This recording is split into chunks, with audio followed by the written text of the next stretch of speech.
Monsieur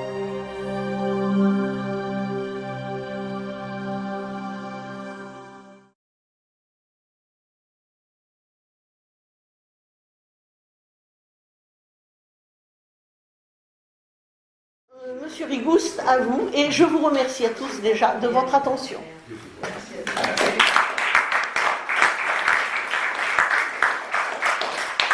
Bon, Madame la Présidente, je vous remercie.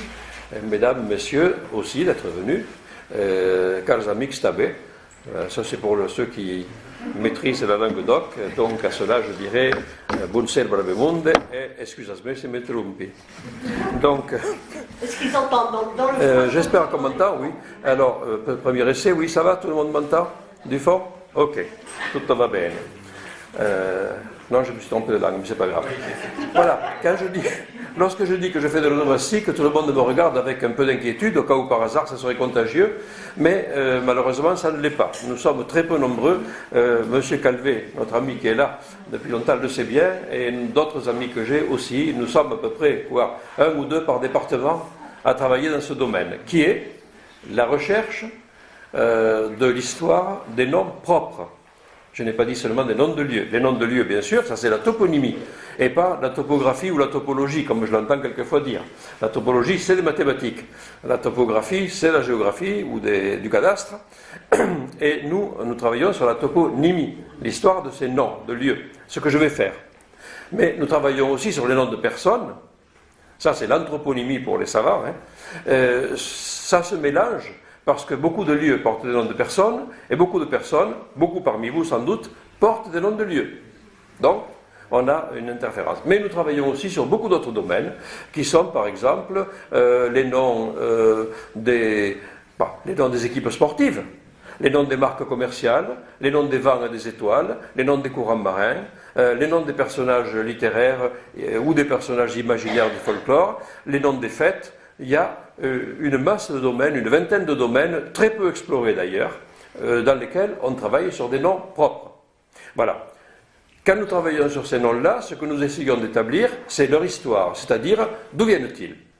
Autrement dit, qui les a inventés, qui les a créés, quand, dans quelle langue, tout ça, ça se tient évidemment. Si nous savons dans quelle langue le mot est exprimé, nous savons à peu près à quelle époque il a été donné. Voilà. Et donc, à partir du moment où on sait son origine, on arrive un peu, parfois, à cerner sa signification. Bon, il arrive qu'on se plante. Il arrive aussi qu'on dise « je ne sais pas ». Je pense que tout toponymiste honnête dit un jour ou l'autre « je ne sais pas ». C'était ma première leçon avec mes étudiants. Leçon numéro 1, apprenez à dire après moi « je ne sais pas ». Parce que, honnêtement, il faut le dire quand on ne sait pas. Mais, comme toponymiste rime avec optimiste, on va dire « je ne sais pas encore ». Peut-être qu'un jour, c'est la raison pour laquelle nous collectons le maximum de noms que nous pouvons trouver, les noms même les noms de rues, les noms de quartiers, les noms des bois, des pièces de terre isolées, avec l'espoir que par là, quelque part peut-être, se cache un nom qui nous permettra de décrypter toute une série. Vous savez, un peu comme quand vous faites du sudoku, un chiffre qui permet de tout décrypter, ou quand vous faites des mots croisés, une seule lettre, et tout s'éclaire. Voilà, c'est un peu notre espoir. Et les surnoms. Pardon? Les surnoms. Ah, les surnoms. Mais les surnoms, ça fait partie des noms de personnes. Les noms de personnes, c'est prénom, nom, surnom. Plus, éventuellement, des ethniques, et nous avons aussi les gentilés, c'est-à-dire le nom des habitants de quelque part. Voilà, tout le monde sait que les habitants de Saint-Étienne s'appellent les Stéphanois officiellement. Mais en réalité, demandez à un Stéphanois, il vous dira, nous sommes les Gagas. Ce sont les Gagas. Et ils en sont très fiers. Je ne sais pas moi, les habitants de Villedieu-les-Poils, ce sont les sourdins. Parce que, à force de taper sur le... Bon, d'accord. Mais ça, c'est un autre sujet. Ça pourrait être le sujet d'une autre conférence. Je vous assure, ça nous amènerait très loin. Les surnoms, c'est quelque chose d'extraordinairement varié, très drôle et très révélateur aussi de la psychologie de ceux qui les ont donnés. Voilà, moi je vais travailler sur des noms de lieux. Et j'ai choisi comme base, parce qu'on ne peut pas tout faire, les noms de communes de Tarn-et-Garonne. Bon, il y en a 192, alors n'attendez pas que je vous fasse la liste complète par ordre alphabétique de toutes ces communes. Je vais en donner quelques exemples typiques, si vous voulez savoir pour une autre, et si par hasard je le sais, vous n'avez qu'à vous pourrez poser la question par la suite. Voilà. Et comme donc la question qui nous est la plus souvent posée, la question que nous nous posons, c'est de savoir de quand ce nom date-t-il. Nous sommes aperçus que chacun des peuples, chacune des cultures qui se sont succédées dans notre pays ont laissé leurs traces. Un peu comme en géologie, il y a des strates. Elles sont d'ailleurs d'épaisseur variable selon les lieux. Par exemple, si je vais en Béarn, la strate gauloise c'est 0. Il n'y a pas. Bon, il n'y a pas de Gaulois en Béarn. Ici non plus, il n'y en a pas beaucoup d'ailleurs. Non plus. Mais bon, il y a des épaisseurs variables. Et donc, il y a des mots qui ont traversé 1, 2, 3, 4, beaucoup de cultures pour arriver jusqu'à nous, plus ou moins déformés, bien sûr. Donc, ce que je vais faire, et ce que je vous convie à faire avec moi, c'est une espèce de plongée, un peu à la manière de la spéléologie. J'ai été spéléologue quand j'étais plus jeune et plus mince.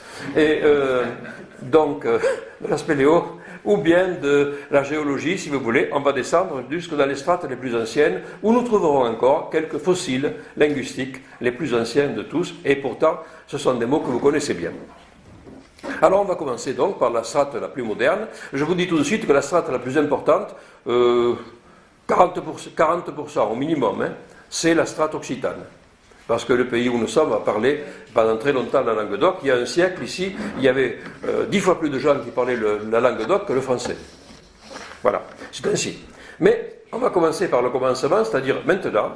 Donc, il se trouve que je parle français, ça tombe bien, c'est la langue que j'enseignais au lycée.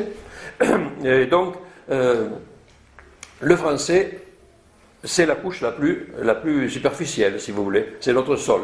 Il n'a pas laissé beaucoup de noms de lieux, pour la raison que ces noms étaient fondés depuis ces villes, ces lieux étaient fondés depuis longtemps.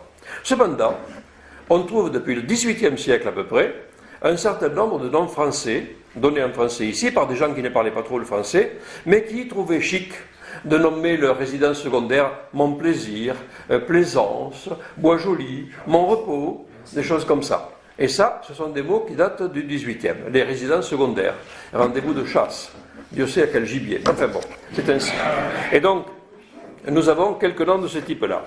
Après, nous avons aussi quelques noms qui ont survécu, mais en étant traduits. Mais traduits de telle façon qu'on sent la traduction, comme quand elle est mal faite.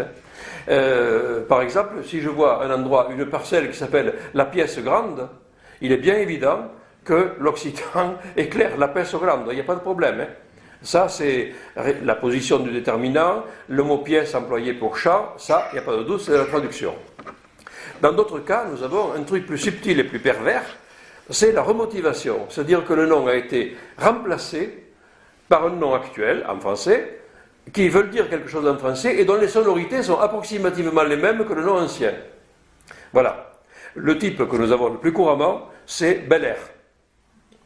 Bel Air, parce que, vous savez, du Moyen-Âge au XVIIe ou XVIIIe siècle, on s'est préoccupé assez peu de la qualité de l'air et de la pollution chimique ou autre. Donc, quand on dit Bel Air, à l'époque, au XVIIe, c'est le Bel Air de Versailles, l'élégance de la cour. Ça, c'est le Bel Air. Mais ici, dans les campagnes, appeler une pièce Bel Air, on ne voit pas très bien le rapport. En fait, c'était un bel erm, E-R-M. Le même mot que dans ermite ou ermitage. Le grec eremos qui veut dire le désert. Voilà. Et donc, le bel erme, c'est simplement la grande lande. Une grande lande, c'est tout. Voilà. Mais il a été remotivé. Je me rappelle la surprise que j'ai eue en trouvant à Chancelade, tout près de Périgueux, un endroit qui s'appelle les 7 chevaux. Les 7 chevaux. Bon, après tout, pourquoi pas? Un élevage qui aurait eu pendant plusieurs siècles 7 chevaux, de telle façon que le nom soit... Bon, pourquoi pas, hein? Mais en fait, si on le traduit dans le langage, dans le dialecte local, c'est le limousin, hein, là-haut, qu'on parle, ça donne la sèche vau, la vallée sèche. Autrement dit, c'est une combe sans ruisseau. La sèche vau, les 7 chevaux, et voilà. Et nous en avons comme ça des tas d'autres, je pourrais vous en citer des masses. Je ne sais pas, dans le Calvados, vous avez par exemple le Gué des Vieux. Mais le vieux, c'est en fait le gai. C'est le gai du gai, quoi. Voilà. Nous avons, j'en ai trouvé dans tous les coins de France, nous avons ce genre de remotivation. Ici, je n'en ai pas beaucoup. Donc ça nous trahit un petit peu. Alors, qu'est-ce que nous avons en français dans le Tarn-et-Garonne? Eh bien, nous avons pratiquement des déterminants. La Bastide du Temple. Le Temple est arrivé là seulement en 1968. Alors, il était depuis longtemps, le Temple. Mais le déterminant lui-même n'a été rajouté qu'à l'époque moderne et in French, in the text. Saint-Antonin Nobleval, qui s'appelait Saint-Antonin du Rouergue. Jusque dans les années 60, maintenant, il a pris un déterminant en français. Petite modification, il l'avait déjà autrefois. Il n'a fait que le retrouver, Nobleval. Beaupuy est un rhabillage, c'est-à-dire que c'est belle pêche, c'est la même chose que belle pêche, mais on a traduit pêche, on a donné un équivalent plus français, pluie, et belle, on a mis beau, et voilà. Et vous avez, donc, on appelle ça plutôt un rhabillage. Delmas, bon, mas on comprend, alors del, on va mettre du mas. Vous voyez, ça on appelle ça le rhabillage, traduction imparfaite, si vous voulez, incomplète. Voilà, on n'a pas grand-chose, hein. C'est à peu près tout. Si, évidemment, quelquefois le nom des communes nouvelles. Vous savez, les agglomérations de communes, quelquefois il y a différentes solutions. Quelquefois on prend le nom d'une des communes, les autres râlent, bien sûr. Quelquefois on prend un nom commun à tous. Quand il y a un déterminant commun, ça va. Mais d'autres fois, on invente des noms modernes. J'ai vu apparaître là où est ma propriété dans le Lot, quelques hectares de lande, belle herbe, j'ai vu apparaître le cœur de Causse. Le cœur de Causse, c'est joli. Simple problème, comment appelle-t-on les habitants du cœur de Causse? Enfin, je ne sais pas. On a des endroits qui s'appellent ça, quelque chose, et environ, comme si on disait Moissac et environ. Comment appelle-t-on les environnés? Bon, ça pose des problèmes. Ça nous pose des problèmes à la Commission nationale de toponymie. Je vous assure, quelquefois, il y a des discussions épiques entre maires, préfets, et puis la commission dont je fais partie aussi. Voilà, nous avons statué quelquefois. Pour le Tarn-et-Garonne, on n'a pas eu de problème. Ici, il n'y a que des gens intelligents, ils ont consulté les administrés, ils ont pris une décision en commun, tout le monde est content, donc il n'y a pas de problème. On n'a pas eu à connaître de choses comme ça. Bon, ça va? On plonge. On va plonger donc d'une strate qui va commencer vers 1880, par là, avant la guerre de 70, quoi. 1870 à peu près, et qui va remonter jusqu'au Moyen-Âge. C'est la strate occitane, la grosse partie. Donc là, il y a tellement de noms que je vais être obligé de les sérier un petit peu. Ce sont ce qu'on appelle des appellatifs, c'est-à-dire des noms communs, qui vont être utilisés comme noms propres. Par exemple, la Motte. Donc, tout le monde sait ce que c'est qu'une motte, mais là, la Motte devient un nom de village. Nous avons la Motte-Cumont, par exemple. On en a pas dans tous les départements. Voilà. Ça, c'est un mot occitan. Vous avez... qu'est-ce qu'on a encore? On a le domaine du relief. On a des mots comme Comont, qui est le mot chauve. Une nuit sûre. Hein? Bon. Et ce n'est pas, comme l'avait dit un toponymiste malheureux, Cavus Mons, le bon creux. Je ne sais pas comment c'est un bon creux à l'intérieur. Ça ne serait pas pratique pour habiter là-dedans. Bon, comment? Monteil, voilà. Et puis tout un tas de mots fortifiés, dont je verrai les noms un peu tout à l'heure avec les noms féodaux. Nous avons Valleille. Valleille, c'est toujours dans le relief, c'était une des petites vallées, Valliculas. Mais dans Valleille, il y a le L. Normalement, quand cette rencontre sonorité se produit, les Occitans, qui sont des gens qui ont l'harmonie phonétique imprégnée dans leur cœur et dans leur oreille, ont changé un T et ça donne Vareille. Valleille est un des rares cas où on n'a pas eu la dissimulation, on appelle. C'est-à-dire que le mot est resté tel qu'il était en latin, Vallicula. Voilà, ça c'est pour le relief. Mais évidemment, le relief sont des mots anciens qui ont subsisté. Les montagnes changent un peu de place et les vallées non plus. La végétation, elle nous donne des choses intéressantes. Bon, nous avons d'abord, dans la végétation, nous avons beaucoup de barthes. La barthe, qui est, quand ça ne désigne pas autre chose, un buisson. Des buissons, des choses comme ça. Nous avons les barthes, la barthe, etc. D'ailleurs, nous avons une commune qui s'appelle Espinasse. L'Espinasse, là, c'était de l'épineux. Il faut voir là, probablement, la surprise ou, l'inquiétude des premiers habitants. Ils arrivent et ils trouvent tout en broussailles, épineux, etc. Et il va falloir s'attaquer à ça sans bulldozer, hein, à la main. Bon, tout. Nous avons même Genévrière, jolie commune, avec de nombreux genévriers, je suppose. Quelques pins, le pin, Saint-Paul d'Espis, d'Els, Pins, hein, des pins, bien sûr. Nous avons un peuplier à Bioule, castanet, bon, un châtaignier, et fajol, fajol, c'est plus dur, c'est un hêtre, fagus en latin, et le hêtre, voilà.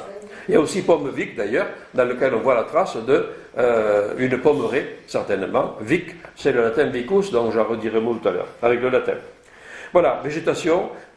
Je prends les mots, si vous voulez, dans l'ordre. Imaginez-vous, vous arrivez là. On arrive ici à un endroit qui ne s'appelle pas encore Moissac.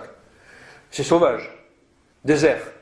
Et donc, les gens sont sensibles au relief, à la végétation, et après, à l'eau.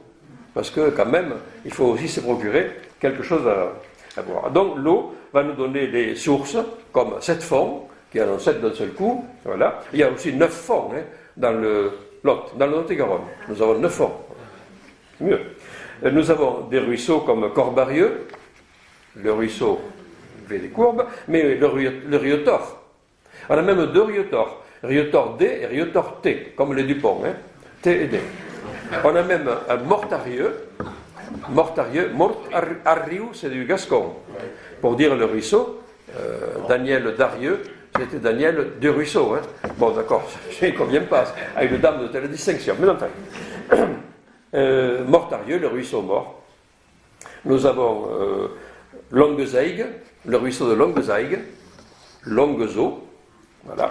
Le ruisseau de Neguevieille, au nom plus pittoresque, là, littéralement, où se noie la vieille. Une anecdote locale, probablement, une petite tragédie locale, où quelques vieilles dames s'est noyées dans ce ruisseau, et le nom est resté. Nous avons des ruisseaux qui noient à peu près tout, Neguesaum, on avait Neguevac, on a... J'ai fait une fois la liste des ruisseaux commençant par Nègue, il y en a une trentaine en France. Ah, en Occitanie, le sud de la France. Voilà. J'ai aussi Canal, que j'ai failli oublier, la commune de Canal, bien sûr. Mais ce n'est pas le canal du Midi, ça existait déjà avant. Ce sont simplement des canaux d'irrigation ou de drainage. Bon, la nature du sol intéresse principalement les premiers occupants du lieu, parce que ce sont des paysans. Et donc, ils vont découvrir une terre calcaire, comme aux Causes. Cause, calx en latin, le calcaire. Voilà. Ou bien à Cairièche, le caire, c'est la pierre équarrie, mais la pierre calcaire aussi.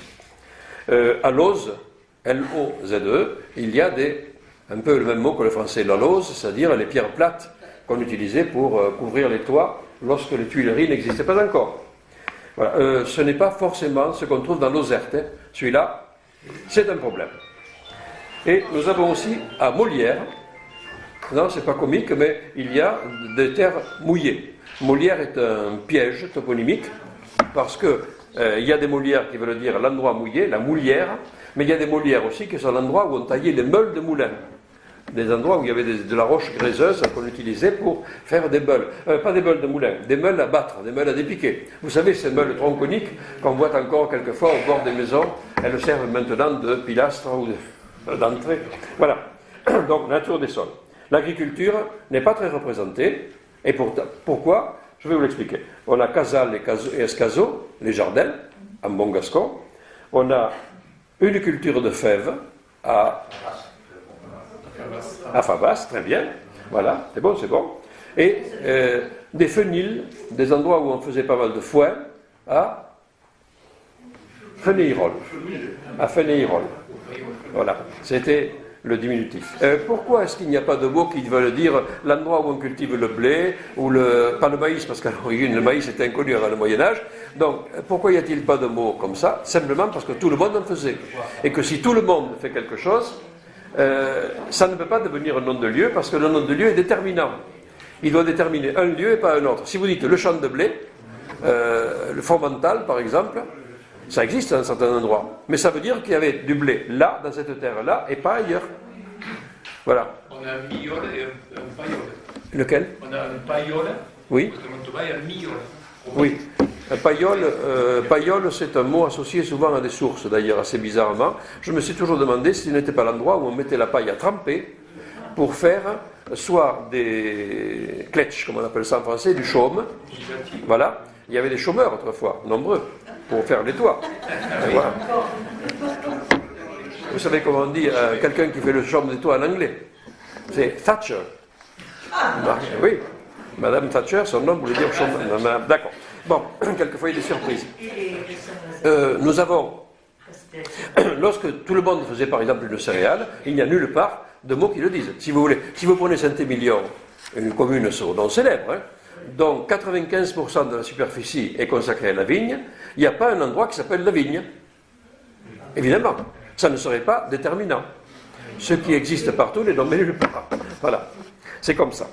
Par contre, il y a un endroit qui s'appelle le Vinaigrier. C'est le seul nom de lieu qui n'a pas donné lieu à un nom de château. Bizarrement, Château Vinaigre, ouais, ils ne l'ont pas fait. J'ai eu à travailler sur le nom de lieu Saint-Émilion une fois. Voilà. L'élevage. Ah, l'élevage, tout le monde faisait l'élevage, par conséquent, il n'y aura pas beaucoup de noms. On trouve cependant Garies, qui est l'endroit où on élève des garilles, en bon gascon, autrement dit des poules. Gallinarias. Voilà. Par contre, les constructions pouvaient quelquefois être déterminantes, être des noms de lieux remarquables, surtout lorsqu'elles étaient isolées, comme c'est le cas de la cour, la cour de Lisa, tout ça, la cour Saint-Pierre. C'est la cour fermée, vous savez, la grande cour de ferme, avant de devenir la cour du château, et avant de devenir la cour du château de Versailles. La cour, il y a une évolution sémantique remarquable. Nous avons aussi un quartier, près des remparts, le Barri d'Ilmad d'ailleurs, voilà, un barri, el barrio en espagnol, vous voyez. Nous avons un mas, les mas, il n'y en a pas qu'en Provence, il y en a partout. Et ici, nous avons un mas-grenier, nous avons le mas d'Agenais, par exemple, en Lot-et-Garonne, vous voyez, c'est un nom qui existe même ici, pour dire simplement la demeure, l'habitation du fermier. Après, ça a voulu dire le hameau, l'ensemble de fermes, un peu ce qu'on appelle la borderie, ailleurs. Nous avons, comme construction particulière, Malose, où il y a peut-être des traces d'une maladerie. Alors, la maladerie s'est croisée avec le ladre, le lépreux, pour donner la maladrerie. Voilà. Mais ici, simplement, c'est le malade, les malades, Malaus, une sorte d'hospice primitif, sans doute, dont il resterait d'ailleurs quelques traces archéologiques, mais ça, je n'ai pas davantage de renseignements. Et nous avons même une église qui est signalée comme construction particulière, c'est la Pinche, dont le nom vient peut-être de Picta, qui veut dire pente, une église avec des fresques, chose rarissime autrefois. L'autre que je connais, c'est les peintures en Gironde, qui a la même origine. Voilà, très peu donc vous voyez, peu de construction. Les routes et les chemins, il y a partout des chemins dans tous les coins, depuis le milieu du Moyen-Âge à peu près. Avant, non, il n'y avait pas de chemin, c'était plus difficile. Et nous avons, par exemple, Caussade, dont le nom veut dire simplement la chaussée, Calceata. Voilà. Nous avons la Caussade dans le Lot-et-Garonne et Caussade ici, tout simplement. L'artisanat n'est pas très représenté non plus, parce que chaque village possédait son tailleur, qui s'appelle ici le Sartre. Voilà. Bien sûr, nous avions le fort, et nous avons quand même une commune qui s'appelle Forous, voilà.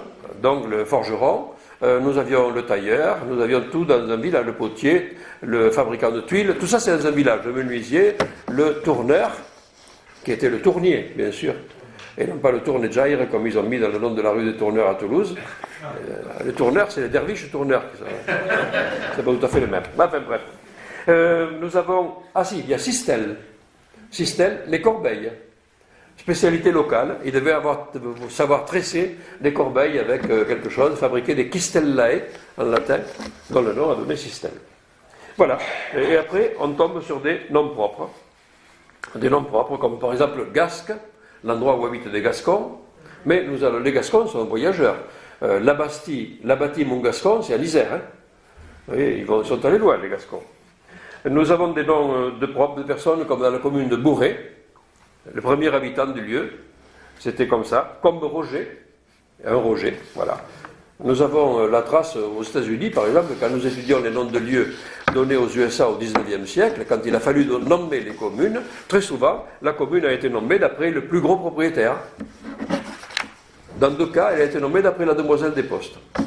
Elle porte le prénom de la demoiselle des Postes, Nancy. Mais Voilà, vous voyez, c'est quand même quelquefois étonnant. Nous avons quelques noms valorisants, des noms pour faire chic, donc des noms qui ont été choisis par les gens vraiment pour le prestige. Nous avons Belbèze et Belvèze, c'est la même chose, la belle vue. La belle vue, c'était pas tellement pour le charme touristique, c'était surtout pour voir arriver l'ennemi de loin. Voilà, une grande gens qui avaient une vue dominante.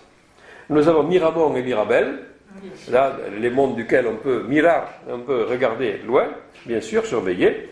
Bouloc, le bon lieu, bon lieu, bon occitan. Montastruc, le mont de la chance, Lucky Mountain. Astruc, c'est celui qui a de l'astre, autrement dit qui est sous une bonne étoile. Voilà. Il est chez nous Astruc, c'est un nom de famille d'ailleurs courant.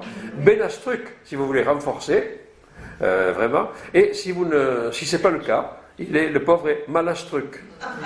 Et le mot Malastruc est passé en français, il a donné Malotru. Un Malotru, c'est un mot occitan, qui veut dire celui qui n'a pas de chance, et donc celui qui arrive jamais quand il faut, donc importun, donc etc. Voilà. Montastruc, nous avons Montgaillard aussi. Montgaillard. On aimait bien au Moyen-Âge donner des noms un peu valorisants, ou alors quelquefois des noms destinés à faire fuir l'ennemi. Mauvesin. Attention, ici c'est des mauvais voisins, venez pas nous embêter. Malicorne. Autrement dit, celui qui vient corner à la porte, oh, il y a quelqu'un, il se faisait jeter avec pertes et fracas. Voilà, ça c'est classique à l'époque. Quelques traces historiques, quand même, mais il n'y en a pas énormément dans les noms de communes, mais il y en a. Nous avons Lafitte, par exemple, Lafitte, qui commémore une pierre plantée, ficta en latin. Une fitte, c'est une pierre plantée, autrement dit un menhir, quelque chose comme ça, qui d'ailleurs a disparu. Mais souvent on les a cassés, on les a brisés, on en a fait des constructions. Nous avons Vigueron, la petite commune de Vigueron, l'endroit où habitait le viguier, et le viguier c'est le représentant du Seigneur, un représentant civil et judiciaire d'ailleurs du Seigneur, l'administrateur. Voilà. Le nom du viguier a donné aussi le vicaire, dans l'église bien sûr, et le nom du coq en gascon. Le coq ça s'appelle le biguet, parce que c'est le coq qui se balade au milieu de ses paroissiennes, dans ses poules je veux dire, en roulant de mécanique. Nos ancêtres avaient l'œil aigu et malin, quelquefois. Nous avons l'honneur de Cos. Honor est un mot médiéval qui a disparu partout sauf là, et qui veut dire la superficie, la juridiction d'une ville. Voilà. Il y avait la ville et l'honneur. L'honneur, c'est autour. Nous aurons besoin de cette notion tout à l'heure. Nous avons même Varennes, qui est ou la Garenne ou Varennes, c'est le même nom, et c'est la chasse gardée d'un seigneur. Il valait mieux ne pas être surpris à chasser en Garenne. Parce que là, il y avait des arbres. Et il était facile de vous y suspendre. Voilà. Des noms de villes ou de villages, il n'y en a que deux. Des noms qui veulent dire le village. Nous avons Auvillard et Gargan-Villard, dans lequel vous avez le villare médiéval, la groupe de la maison, et la bourgade, qui dit bien son nom. Voilà, une simple bourgade. Mais la bourgade, c'est un bourg ramassé, par opposition à des communes très éclatées qui n'ont pas de véritable centre. Il y en a partout. Nous avons justement des endroits très ramassés autour d'un château, fortifié, destiné à les défendre. Et nous avons par exemple la Garde, bon là c'est classique, la Motte Capdeville notamment, qui est une motte fortifiée, Espalais, dont le nom veut dire les palissades, aux palissades. Ce sont les premiers remparts. Avant d'être en pierre, les remparts étaient en bois. Et d'ailleurs les tours qui étaient derrière en bois aussi. C'était du bois. Alors évidemment, vous savez, c'est un peu inflammable. C'est le problème. Voilà. Et quelquefois, ces pauvres donjons primitifs s'effondrent. C'est ce qui a donné des noms comme la tour fondue, par exemple, en Auvergne. Voilà. Puis la garde, bon, c'est avec la garde. Des puits, le puits c'est la colline. Hein. Le puits c'est le mot latin podium, qui veut dire la hauteur. Le podium, vous savez ce que c'est? Voilà. Et donc, mais comme il y a un dieu à l'intérieur et un O accentué, le mot a subi une masse d'évolution qui aboutissent à peu près à 24 formes différentes. Entre pêche, pouèche, pouey, puis, pouille, on arrive même à paix, peu, et même une fois à poil. Mais c'est tout à fait dans le nord, dans la Nièvre. Poil, c'est dans la Nièvre. Hein. Il y a une histoire célèbre, mais je ne vous la conterai pas aujourd'hui, j'ai pas le temps. Voilà, donc nous avons des puits ici qui sont des puits fortifiés, puis la Garde, le nom dit bien ce que c'est, puis la Roque, puis Gaillard, là aussi, puis Cornet, là c'est un nom de personne, un nom de seigneur. Et quelques monts fortifiés aussi. Alors les monts en question ne sont pas les monts des Alpes ou des Pyrénées. Mais vous savez, quand on a un mont dans les Landes, par exemple, ça fait 15 mètres de haut. Hein. Voilà. Chacun a le mont qu'il peut. Je ne sais pas. Le point culminant de la Russie s'appelait autrefois le pic Staline. Maintenant, c'est pic communisme. Hein. Il fait 400 mètres. De la Russie, je n'ai pas dit de l'URSS, de l'ancienne URSS. Là, dans le Caucase, il y a des montagnes beaucoup plus élevées. Mais dans les plaines russes, 400 mètres. Donc les monts, petits monts, moyens monts, grands monts. Ça aussi, nous l'avons. Nous avons Montauban. Ah, vous l'avez entendu parler de celui-là, probablement. Alors là, on discute toujours pour savoir si c'est le mont des Aubins, déjà en s'appuyant sur une chanson de geste. Mais il est possible que la chanson de geste reprenne le nom pour l'expliquer, que le nom existe avant. Et que ce soit le mont de Albanus, simplement, un Romain qui a donné des Albagnac ailleurs, hein, tout à fait classique. Montaigu et Montagudet, là, c'est la forme, descriptif. Montesquieu. Alors là, nous avons un mot germanique, esquieu, qui veut dire sauvage, farouche. Ça, c'était destiné à dissuader l'ennemi qui aurait voulu venir se rapprocher trop, se mettre trop près. Montgaillard, je l'ai dit. Montclar. Alors, clair au sens de célèbre, c'est le mot latin, le sens latin, hein. Célèbre. Montèche, je ne sais pas. Je ne sais pas ce que veut dire Montèche. Il y a même quelqu'un qui a expliqué que c'était le mont Odii, le mont de la haine, mais je ne vois pas très bien des gens habiter dans un endroit qui s'appelle le mont de la haine. Ça me paraît très bizarre. Donc, Montalza. Le mont Alza, c'est le mont élevé. Bon, d'accord, c'est un pléonasme, mais on fait ce qu'on peut. Dans le Lot, à côté, mon pays natal, il y a une bastide qui s'appelle Casals, et le site d'origine de la bastide s'appelait Montalza. Exactement comme la commune de Montalza ici. Montfermier, alors il n'y a pas de fermier dans l'histoire, c'est plutôt le latin firbarius qui veut dire la forteresse, la firma. Voilà, donc le mont fortifié. Voilà, donc vous voyez, il y a tout un tas de traces historiques du Moyen-Âge. Des gardes, des châteaux, des monts fortifiés, et des châteaux aussi. Les châteaux, nous avons Castéra, le gros château, mais ça c'est un gascon. Hein. Chez nous, il serait Castella, de ce côté-ci de Garonne. Caylus, qui est un castellucium, un petit château. Voilà. Il y avait des châteaux moins importants que d'autres, des minuscules châteaux. Voilà. Et vous en connaissez deux, certainement, dans le monde, le rapprochement va vous amuser. C'est Luxembourg, qui est un ancien Letzelbourg, le petit château, et l'autre c'est Koweït, le Koweït, le pays du pétrole, dont le nom veut dire le petit château aussi. On trouve il y a des rapprochements quelquefois amusants à faire. Voilà, ici nous avons Castel Ferrus, du nom du fondateur, un Ferrucius, Castel Maira, le fondateur c'était un Marius, celui-là, Castel Sagrat, un château, terre sacrée, terre d'église, probablement, bien sûr. Et le Sacrat, en Languedoc, c'est le cimetière. Mais appeler château-cimetière, ça ferait bizarre quand même. Hein. Donc c'est le sens normal du mot, Sacratum, château, terre d'église. Et Castel-Sarrazin, dont vous avez entendu parler vraisemblablement, oui, qui n'est pas le château des Sarrasins, ni le château de Serruchios, comme on l'a dit quelquefois, parce que c'est un autre celui-là, c'est le château construit à la manière sarrasine, ou plutôt, qui possède des éléments d'architecture sarrasins. Herse sarrasine, tour sarrasine, etc. C'était vrai ou pas, enfin, on prétendait que c'était la manière de construire les Sarrasins. C'est sans doute pour ça, les Sarrasins sont venus certainement à Castel-Sarrazin, mais pas beaucoup. Peu nombreux. Voilà, et nous arrivons à quelque chose d'important. Alors là, vers le 12e, 13e siècle à peu près, il y a eu la conjonction de deux phénomènes. D'une part, une période de paix relative. Pas trop de guerre. Presque pas de guerre. Deuxièmement, une période climatique beaucoup plus favorable que le petit âge glaciaire qui avait précédé.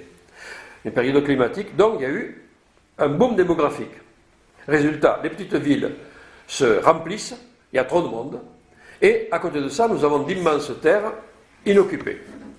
Les seigneurs qui sont les propriétaires de ces terres se disent mais, nous pourrions faire d'une pierre deux coups, si nous peuplions ces terres, nous aurions des revenus. Les terres seraient entretenues, cultivées, ça ferait des droits à payer, des droits seigneuriaux, formidable. Et c'est comme ça qu'on va décider de bâtir des villes. Bâtir se dit en occitan basti, les villes seront des bastides. Voilà. Et c'est le premier cas en Europe d'urbanisme concerté.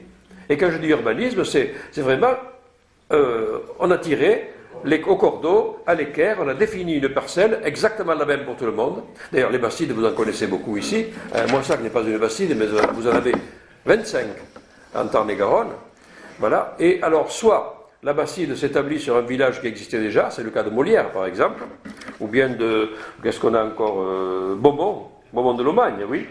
Beaumont de Lomagne, Castel-Sagras, Cordes, de Lausanne, Donzac, Dune, La Rasée, tout ça, c'est des communes qui existaient déjà. Donc, pardon ? La française aussi. La française. Laquelle ? La française. La française, oui. Mais non, la française, oui, je la mettrai à part. Parce qu'elle s'appelle la française, bien qu'elle ne soit pas française du tout. C'est pas... On appelait la Bastide française parce qu'elle a été fondée par le roi de France. Voilà. Mais et après on a traduit son nom en français, la française, voilà. Mais normalement, les Bastides, donc premier cas, il y a un village qui existe, on décide que c'est une position stratégique et on va faire ça, on va transformer ça en Bastide. Donc fortification, garnison, etc. Et parce qu'en face, de l'autre côté, chez les Anglais, il y a une Bastide qui fait face. Il y a un pion de l'autre côté. C'est comme un jeu d'échecs. Quand vous faites la carte des Bastides, anglaise et française, vous apercevez qu'il y a deux lignes face à face. Un peu comme quand on joue aux dames ou aux échecs. Hein. Et puis, de temps en temps, il y a le roi de France ou le roi d'Angleterre qui avance un pion. Hop, il crée une Bastide presque en terrain ennemi. L'ennemi réplique, clac, il crée une Bastide de son côté. C'est un jeu, c'est extraordinaire à voir que la construction des Bastides, une après l'autre. Dans d'autres cas, il n'y a rien. Donc, en général, deux seigneurs. Le seigneur temporel du coin, c'est le roi de France, le roi d'Angleterre, un évêque, une autorité, si vous voulez, plus le propriétaire du coin, signe un contrat qu'on appelle le paréage, et ils vont décider la construction d'une bastide. Donc, on choisit l'endroit, on trace les avenues avec la grande place centrale, voilà. Il n'y a pas de couvert autour, ils n'étaient pas encore prévus. L'église à part, jamais sur la place. La maison des consuls, oui, elle est sur la place. L'église de côté. Vous remarquerez qu'elle est toujours sur un coin de la place, ou voire un peu plus loin. Et puis, c'est tracé au cordeau, et on dit, voilà, avise à la population qui est-ce qui veut venir. Voire, carrément, on prend une ville du coin et on déplace les gens. À Pujol, à Villeneuve-sur-Lot, par exemple, ils ont pris le village de Pujol, et carrément, les gens ont eu 2 ans pour descendre et s'installer en bas. Voilà. Ils avaient 2 ans pour construire. La terre leur était donnée, enfin l'espace leur était donné, formidable. Après, ils ont découvert qu'ils ne payaient que les droits de sol, l'occupation au sol, la surface est bâtie au sol. S'ils bâtissaient une galerie couverte par charité, pour parer de la pluie les passants ou les marchands, hein, voilà, ça n'était pas compté dans les impôts. Et oui, déjà à l'époque, il y avait des gens qui astucieusement avaient compris qu'en construisant comme ça, les maisons en corbellement, c'est pareil. Hein. Tout ce qui est au-dessus de la rue, vous ne payez pas. C'est gratos. Ça fait quelquefois des mètres carrés gagnés. Nos ancêtres étaient malins aussi, il ne faut pas croire. Donc, cette bastide, il reste à la nommer, c'est là que ça nous intéresse. Et donc, soit le village avait déjà un nom, on le garde, soit on va lui donner un nom qui peut être le nom du fondateur, Beaumarchais, par exemple, dans le Gers. Voilà, il porte le nom de son fondateur, Eustache II, qui a fondé des bastilles ici aussi. Simon Brise-Teste, au nom charmant, hein, Brise-Teste. Il a fondé Briatexte, dans le Tarn. Voilà, vous voyez, quelquefois, il y a des noms. Jean de Leyburn est une localité anglaise, il a fondé Libourne. Voilà, la ville s'appelait avant Condat, le confluent. Donc, vous voyez, il y a des noms, on prend le nom du fondateur. Quelquefois, c'est rare qu'il y ait des fondatrices, mais nous avons un cas où quelqu'un devait bien aimer sa tante. Il a donné le nom de la tata. Elle s'appelait Viviane, et la bastide s'appelle aujourd'hui Viane. Elle est dans le Lot-et-Garonne. Voilà, c'est le seul cas où nous avons un nom féminin pour une bastide. Il y a aussi Viane dans le Tarn, d'ailleurs. Je ne sais pas si Viane dans le Tarn est une bastide, il faudra que je vérifie. Voilà. Donc, dans d'autres cas, les gens disent, bon, le nom des fondateurs, bon, il en a déjà nommé plusieurs, on va essayer d'avoir une autre. Ah ben, le roi, Réalville, voilà, ville réale, nous avons les deux. Là, ça sera plus simple. Et d'autres cas, ils se disent, mais si on prenait le nom d'une ville, de ces villes magnifiques, superbes, incroyables, exotiques, qui existent très loin, là, en Espagne ou en Italie. À l'époque, l'Espagne est quand même à 1 semaine d'ici. Et l'Italie à 15 jours. Rome est à 15 jours d'ici. Hein. Voilà. La France met à 3 semaines de traversée. Hein. Voilà. Donc, on prend des villes. Alors, nous avons Florence. Vous la reconnaissez? Elle est dans le Gers. Oui, voilà, très bien. Nous avons Bruges. Oui. Nous avons Gand, à côté de Pau. Nous avons qu'est-ce que je veux dire? Grenade. Nous en avons deux même. Barcelone. Voilà. Et on prend des noms comme ça, oui. Des noms prestigieux. Voilà. Voire même des villes encore plus lointaines, comme par exemple Apamée, qui est en Syrie, c'est-à-dire en Terre Sainte à l'époque, hein, Apaméa, et qui donne la ville de Pamiers, dont les habitants s'appellent toujours les Apaméens d'ailleurs. Voilà. Vous voyez, donc, quelquefois, ils sont allés très loin chercher des noms de Bastide. Voilà. Chez nous, il n'y en a pas beaucoup qui portent ce nom-là, qui portent les noms Verdun, Verliac, non. Voilà. Mais ça, ça a duré de 1222 à peu près. Je crois que la plus ancienne Bastide, c'est Cordes, Tolosan. Hein. Non, excusez-moi, Cordes, l'autre, sur Ciel, comme ils disent, dans le Tarn. Et la plus récente doit être, je pense, Castelnau de Montmirail. Voilà, en 1337 par là. Donc entre 1220 et 1330. Et après, le problème, c'est que la vague démographique s'est atténuée. Le baby-boom local. Donc, il y avait moins de monde. La mode était passée, la guerre se terminait. Et donc, il y a des gens on a créé des Bastides et personne n'est venu. Zut alors. Bastide avorté, comme on dit. J'en connais une en Dordogne, c'est Roquépine, où il y a exactement une maison. Mais parce que, bon, elle devait exister avant. Hein. Et la ville elle-même, on ne trouve aucune trace de la Bastide qui pourtant avait été prévue, mais personne n'est venu. Dans le Lot-et-Garonne, il y a 3 Bastides dont on ne sait même pas où elles étaient, où elles auraient été. On ne les a pas trouvées. Elles étaient prévues, les contrats étaient signés, ils ont oublié de fournir le plan. Donc on ne sait pas où c'est. Voilà, les Bastides. Bon, mais à côté des Bastides, qui sont des fondations donc civiles, si vous voulez, il y a aussi des fondations religieuses. Parce que l'Église, à l'époque, ne l'oublions pas, est un propriétaire terrien extrêmement important, et c'est aussi une puissance politique. Et donc l'Église va fonder ses propres villages neufs, villes neuves, mais avec une technique un peu différente. Ils vont utiliser la vieille technique de la sauvegarde, de l'asile. Autrement dit, on fonde une ville, venez chez nous, vous êtes à l'abri de la justice. À condition de ne pas sortir de la ville et de son au nord. Autrement dit, l'honneur de la ville, c'est-à-dire le territoire. Voilà. Et c'est comme ces villes-là s'appellent des sauvetés. Ou en occitan des salvetat. Vous les reconnaissez, vous connaissez ces noms. Vous avez ici, vous avez même sauveterre, hein. On en a pas mal. La salvetat Belmonte, vous avez, oui, c'est une bastide. Voilà, nous avons donc un certain nombre de bastides neuves comme ça, de sauvetés. Après, il y a une autre technique qu'ont utilisé quelques seigneurs, c'est la ville franche. Nous n'avons pas ici, mais il y en a dans le Rouergue, dans le Périgord. Ville franche, c'est-à-dire, vous venez, vous ne payez plus d'impôts pendant un certain temps. Il ne faut quand même pas exagérer, il ne faut pas croire, mais pendant quelques temps, vous serez libre d'impôts. Voilà. Et ça a marché. Les villes franches, voilà. Quelquefois, d'ailleurs, ces villes, ensuite, se sont vues accorder des coutumes, et les coutumes de l'époque, qui sont rédigées en bonne langue d'oc, c'est quelque chose d'assez merveilleux à étudier. Je vous recommande notamment, si vous y pensez, les articles sur les constats d'adultère. Ça vaut son pesant. Et le châtiment des adultères. Où, les adultères, une fois saisis, avec des circonstances tellement complexes que je me demande comment ils faisaient pour se faire attraper.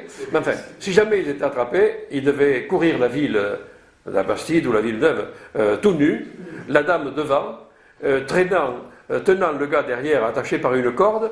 À quel endroit? Excusez-moi, j'ai pas de craie pour faire le dessin. Hein. Mais, voilà. Ça, c'est très pittoresque. Après, vous avez tout est prévu sur les cas d'injustice, de poursuite pénale, d'effraction, de cambriolage, diurne, nocturne, tout est prévu. C'est un véritable code. C'est très très intéressant à étudier, les costumes. Voilà. Mais les autres villages dans ce temps-là, qui ne sont pas des bastides, qui ne sont pas qui sont des seigneuries quelquefois, mais quelquefois de bons petits villages, eh bien, vers le 7e, 8e siècle, à peu près, vous voyez que je recule encore un petit peu, il se trouve que à l'époque, il y a quelque chose qui tout d'un coup va exploser en Europe, c'est le culte des saints. Avant, il n'y en avait pas. Enfin, il n'y en avait pas. Les premiers saints français, genre Saint Trophime, Sainte Blandine, les saints évangélisateurs, 3e, 4e siècle, hein, ils ont été déclarés saints beaucoup plus tard. Voilà. Mais à l'époque, il n'y avait pas vraiment le concept de saint n'existait pas. Les plus anciens saints d'ailleurs que nous avons, Saint-Denis à Paris, s'appellent pas saint mais dom. Vous connaissez tous Don Rémy, qui veut dire Saint Rémy simplement. Hein. Voilà. Ici, ça serait Saint Rémézy. Enfin, voilà. Saint Dom. Oui. Et vous avez beaucoup d'endroits qui s'appellent comme ça. Dampierre, près de Paris. Dampierre, Saint-Pierre. C'est Saint-Pierre. Voilà. Et vers le 8e siècle, tout d'un coup, on construit des églises. Vous savez, c'est là que, selon le mot célèbre, la France se couvre d'un blanc manteau d'église. Voilà. Et oui, elles étaient blanches parce qu'elles étaient neuves. Et donc, tout le monde veut des saints. Et même, si possible, des reliques. Alors, je ne vous raconte pas les trafics de reliques, ça c'est quelque chose d'extraordinaire à l'époque, mais ça marchait très bien. Et c'est comme ça qu'on trouve évidemment, je ne sais pas, les 17 bras de Saint-Jean, les 14 têtes de l'autre, enfin bon, bref. Passons. Sans compter un barreau de l'échelle que Jacob vit en songe. Et les plumes de l'ange Gabriel. Ne pas oublier. Bon, enfin, le lait de la Sainte Vierge et tout ça. Oh, oui, aujourd'hui, l'Église, bien sûr, a mis... J'ai travaillé une fois, j'ai étudié particulièrement le culte des saints bizarres, des saints de contrebande, comme on dit quelquefois, et vous savez, il y en a quelques-uns, c'est pas piqué d'un ton. Hein. Il y a quelques saints... Bon, alors, chaque commune veut donc son église, elle veut aussi son saint protecteur. Et donc, beaucoup de ces communes, toutes les communes étaient sous l'invocation, le patronage d'un saint personnage, lorsqu'il n'y en avait pas d'en fabriquer un. Et ici, vous ne dérogez pas à la règle, il y en a 23 dans le département, 23 saints et une sainte. Le ratio normal, c'est 10 saints pour une sainte. Et on n'en tire aucune conclusion. Hein. Voilà.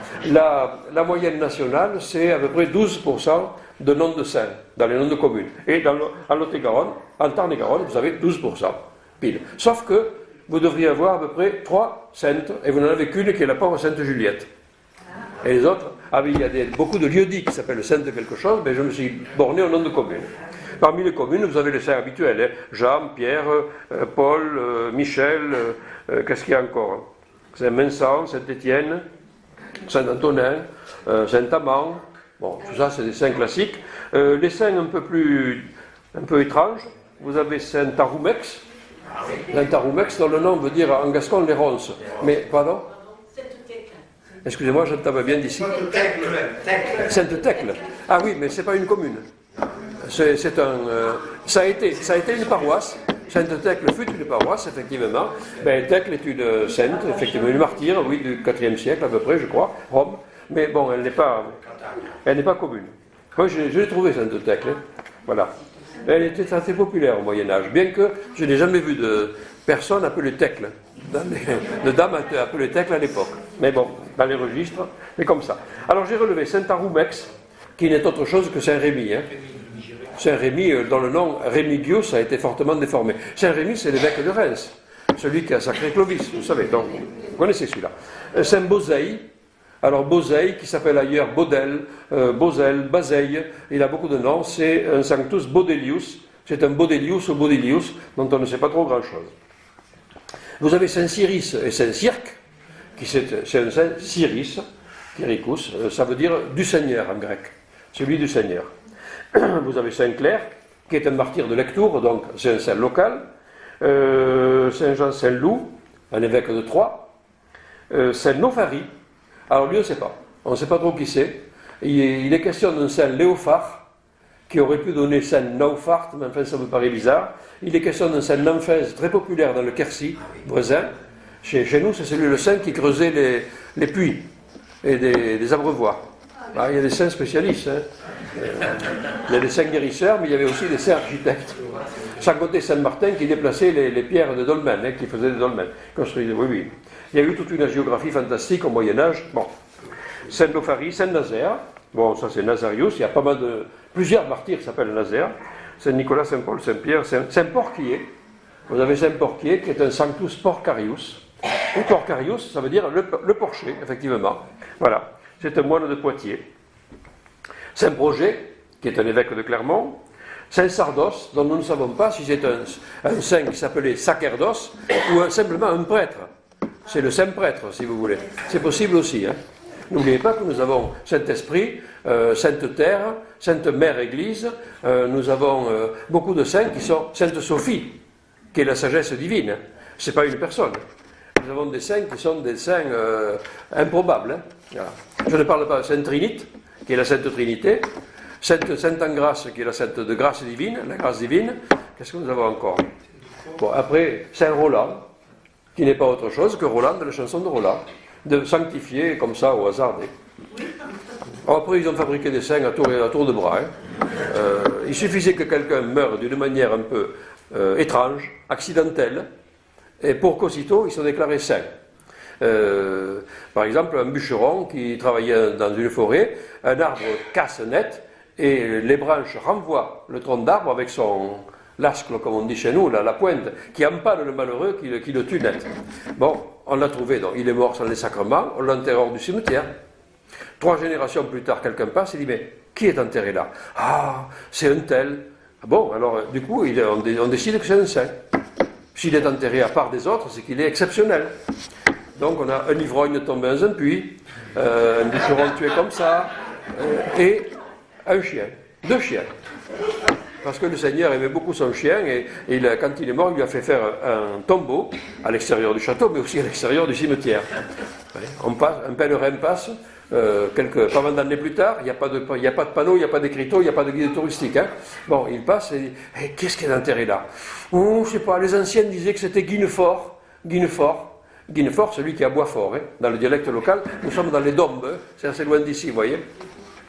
Alors Saint-Guinefort va devenir, et on va l'implorer pour les enfants qui ne sont pas forts à la vie et à la mort, etc. Bon. Tout un culte d'un saint qui a la particularité d'être un peu pas très humain. Et on en a d'autres. Hein. Voilà. Sans compter les saints qui sont dus simplement à la consonance du nom. Par exemple, la ville de Saint-Gléirac, en Dordogne, qui est la propriété d'un Saint-Gillarius latin. Saint-Gléirac est devenu Saint-Gléirac. Même s'il n'y a jamais eu le moindre Gléirac dans le martyrologe. Voilà. Oh, ça, c'est une autre histoire. Donc, nous avons ici beaucoup de saints, et dont une sainte. Quelquefois, les malheureux saints, comme leur nom était dit de bouche à oreille, il s'est très déformé, et c'est difficile aujourd'hui de reconnaître. Voyez, vous connaissez Saint-Traille, dans le Lot-et-Garonne, la caserne, Poton de Saint-Traille, compagnon de Jeanne d'Arc, la caserne de Saint-Traille à Bordeaux, la ville de Saint-Traille dans le sud du Lot-et-Garonne. Quel est ce personnage? Hein? C'est Sainte Eulalie. Sainte Eulalie, Sancta Alalia, Alalia. Il y a une dissimulation. Sancta Aralia, Sainte-Araille, se trouve d'ailleurs dans le Gers. Et Santaraia, Sainte-Raille. À ce moment-là, plus personne ne comprend. Donc, on écrit le mot d'un seul coup, Sainte-Raille, et puis voilà. Et le Saint a disparu. Voilà, nous avons Sainte Eulalie a subi un martyre après sa mort. Elle est devenue Sainte Alosie, Sainte Aloïe, Sainte Olaire, au masculin, Sainte Olée, en Dordogne, au masculin, et même Sainte Éloi. Là, elle a carrément non seulement changé de sexe, mais d'identité. Après sa mort, la pauvre. Martyre toponymique. Saint Georges, vous savez, Saint Georges est devenu Georges, d'accord, mais il est devenu aussi Jory, Saint Jory. Il est devenu Saint qu'est-ce qu'on a après? Saint-Geur, Saint-Juéry, Saint-Jouard, Saint-Thior. Voilà. Le pauvre Georges, il a été mis à toutes les sauces. Hein. Voilà. Ça, c'est classique pour les saints. Bon, tant que je suis à l'église, dans l'église, amen, nous allons voir quelques autres. Il y a quelques noms religieux que je vais mettre en même temps, et c'est par exemple le nom des églises. Et vous avez la petite église de Grisole. Grisole, Ecclesiola, la Gléisole, qui a d'ailleurs donné dans le Rouergue l'Aïole, la petite église. Ici, ça donnait la Griole, voilà, c'est passé à Grisole. Il y a eu un passage à R. Voilà, nous avons des capelles et des capelettes et des chapelettes, tout ça, bien sûr. Ça, c'est dû à Saint-Martin, vous savez, la capelle. Le rapport avec Cap, c'est que dans la chapelle de Paris était censée être déposée la chape de Saint-Martin, le manteau de Saint-Martin, manteau à capuchon apparemment. Et donc, la chapelle, c'était la petite chape, l'endroit où il y avait un morceau de la chape de Saint-Martin. Et après, le mot chapelle s'est répandu partout, voilà. Mais le rapport, l'étymologie de chapelle, c'est cap, la tête, caput. Voilà. La vie-le-Dieu, bien sûr, la vie-le-Dieu. Dieu, ici, est ce qu'on appelle un cas régime, c'est-à-dire un complément de nom sans préposition, comme dans l'hôtel-Dieu, ou la chaise-Dieu, qui n'est pas l'endroit où Dieu s'assied, mais la maison de Dieu, casa Dei, bien sûr. Voilà. La vie-le-Dieu du temple. Voilà. Bon, voilà pour l'Église. On a passé tout ça, et nous sommes arrivés au début de l'évangélisation, vous voyez, quelque part vers le 8e siècle à peu près. 8e. À ce moment-là, d'ailleurs, beaucoup de gens ne portent plus des noms issus des gallo-romains, des noms gallo-latins. Ils portent des noms germaniques. Au lieu de s'appeler Patricius, qui donnera plus loin Paris ou Pariso chez nous, au lieu de s'appeler, je ne sais pas, Valerius ou des noms comme ça, ils s'appellent Heinrich, Richard, des noms comme ça, vous voyez, c'est-à-dire des noms germaniques. Pourquoi ? Parce que nous avons subi une invasion germanique. Ce qu'on appelait jadis, quand j'étais au lycée ou au collège, les invasions barbares, alors qu'ils n'étaient pas si barbares que ça. Vous allez voir. Ici, dans le sud de la France, nous avons eu 2 invasions germaniques, d'abord les Visigoths, puis après les Francs. Les Visigoths, c'est un peuple donc extraordinaire, qui est part du Danemark, qui est danois à l'origine, donc nos ancêtres sont danois. Ben oui. Et les Visigoths sont nos ancêtres aussi, certainement. Ils sont partis du Danemark, une centaine de milliers, avec 2 rois, leurs 2 rois élus. Ils avaient une double royauté. Un roi de la tribu balte, un roi de la tribu Amal. Et ils sont descendus vers le sud pour aller piller Constantinople, tant qu'à faire. Hein. Voilà. En chemin, il y a eu des disputes, donc il semble qu'une partie est partie sur le Danube. C'est ce qui donnera plus tard les Ostrogoths, d'ailleurs, et qui viendront jusqu'à l'Italie du Nord. Et l'autre partie est allée en Turquie, n'a pas pillé Constantinople, puis s'est loué un petit peu à droite à gauche comme mercenaire, et puis ils sont allés en Grèce avec un rêve secret, le rêve d'Alaric, le premier roi wisigoth hors de Scandinavie, qui était d'aller piller Ravenne. Parce que Ravenne, c'était la ville la plus riche, la plus somptueuse d'Italie à l'époque. Elle éclipsait même Rome. D'ailleurs, vous n'avez qu'à voir si vous avez visité Ravenne, les mosaïques et tout ça. Donc, ils ont tenté plusieurs fois, ils ont fini par réussir à attaquer Ravenne et même tant qu'à faire Rome, à prendre Rome. Et après, ils ont continué vers le sud, toujours avec le même Wanderlust, comme disent les Allemands, le désir de voyager, d'aller plus loin. Et puis, Alaric est mort. Vous savez, là, c'est l'histoire célèbre, on l'a enterré dans un fleuve qu'on avait détourné. Après quoi, on a rompu les barrages, le fleuve a repris sa place, on a sacrifié tous les ouvriers, comme ça personne ne parlerait, et voilà. À l'époque, ils avaient des méthodes expéditives pour régler les problèmes, les problèmes sociaux. Voilà. Et donc, et puis, ils sont remontés vers Rome, qui a dit, oh, on a déjà donné, hein, ça suffit. Maintenant, si vous voulez, on peut conclure un traité d'alliance, on vous donne la fille de l'empereur, Honoria, on vous donne une province, il y a une province calme, tranquille, fertile, formidable, il y a besoin que de l'administrer à notre nom. Ça s'appelle Aquitania. Vous allez par là-bas, hein, vous y allez, on vous attend. Donc, ils traversent les Alpes et ils arrivent vers ce qu'ils appellent Aquitania, en fait c'est le sud de la France, et ils vont établir leur royaume à leur ville principale, à Rennes-le-Château, mais je ne vous parlerai absolument pas du trésor de Rennes-le-Château, ce n'est pas le sujet d'aujourd'hui, puis à Toulouse. Et là, c'est là qu'on verra les grands rois wisigoths, Alaric II, Théodoric, etc. Il y aura une civilisation brillante qui établira, par exemple, le premier code, un code civil, si vous voulez, qui donne des droits à la fille et à la femme, beaucoup plus importants que dans le droit romain, vraiment un code très, très moderne pour l'époque. Hein. Voilà. Les Visigoths nous ont laissé, entre autres choses, un autre truc rigolo, tant que j'y pense, c'est la cédille. C'est eux qui ont inventé la cédille sous le C, mais bon, ça c'est une autre histoire. Voilà. Et de là, on leur dit, mais, ils établissent dans le milieu de la France la civilisation romaine. Ils font régner l'ordre romain au nom de Rome. Voilà. D'ailleurs, quand le Sénat romain est en panne parce qu'il n'y a plus d'empereur, ils ne savent pas qui nommer, on consulte le roi Visigoth. Vous vous rendez compte? On consulte des immigrés, des gens qui vous ont envahi. Ils ont immigré pour leur demander si par hasard ils ne pourraient pas nous désigner un empereur. Et d'ailleurs, le roi Visigoth désigne son ancien général et précepteur, qui était Avitus, un Auvergnat. Un Auvergnat était empereur de Rome. Bon, pas longtemps, hein. C'est pas très longtemps. Mais, voyez, donc c'était quand même une puissance importante. Ils ont conquis l'Espagne, parce qu'on leur avait dit qu'ils pouvaient civiliser un peu l'Ibéria, à côté. Et donc, on peut dire qu'à un moment, leur empire allait de la Loire à Gibraltar, quand même, hein, l'empire Visigoth. Et ils nous ont laissé des traces importantes, et notamment des traces toponymiques, qu'on va voir tout de suite. Voilà. Puis après, les Francs, qui eux avaient envahi le nord de la France, étaient jaloux de cette puissance, et il y a eu la bataille de Bouillé. Bon, et après, vous connaissez l'histoire. Hein. Voilà. Les Francs sont venus ici, et il y a la trace des Francs aussi. Voilà. Nous avons la trace des Visigoths, ce sont principalement les noms terminés par ens. ENS. Ça, c'est la caractéristique d'un nom qui veut dire ce qui appartient à un tel. Voilà. Autrement dit, nous avons Bessens, qui appartient à un certain Betto. Voilà. Escatalens, un nom comme Scatilla. Glatens, voilà, un nom comme Glato. Voilà. Et nous avons aussi des noms de personnes. Nous les trouvons dans Bruniquel, Brunhild, c'est un nom féminin, le nom d'une reine.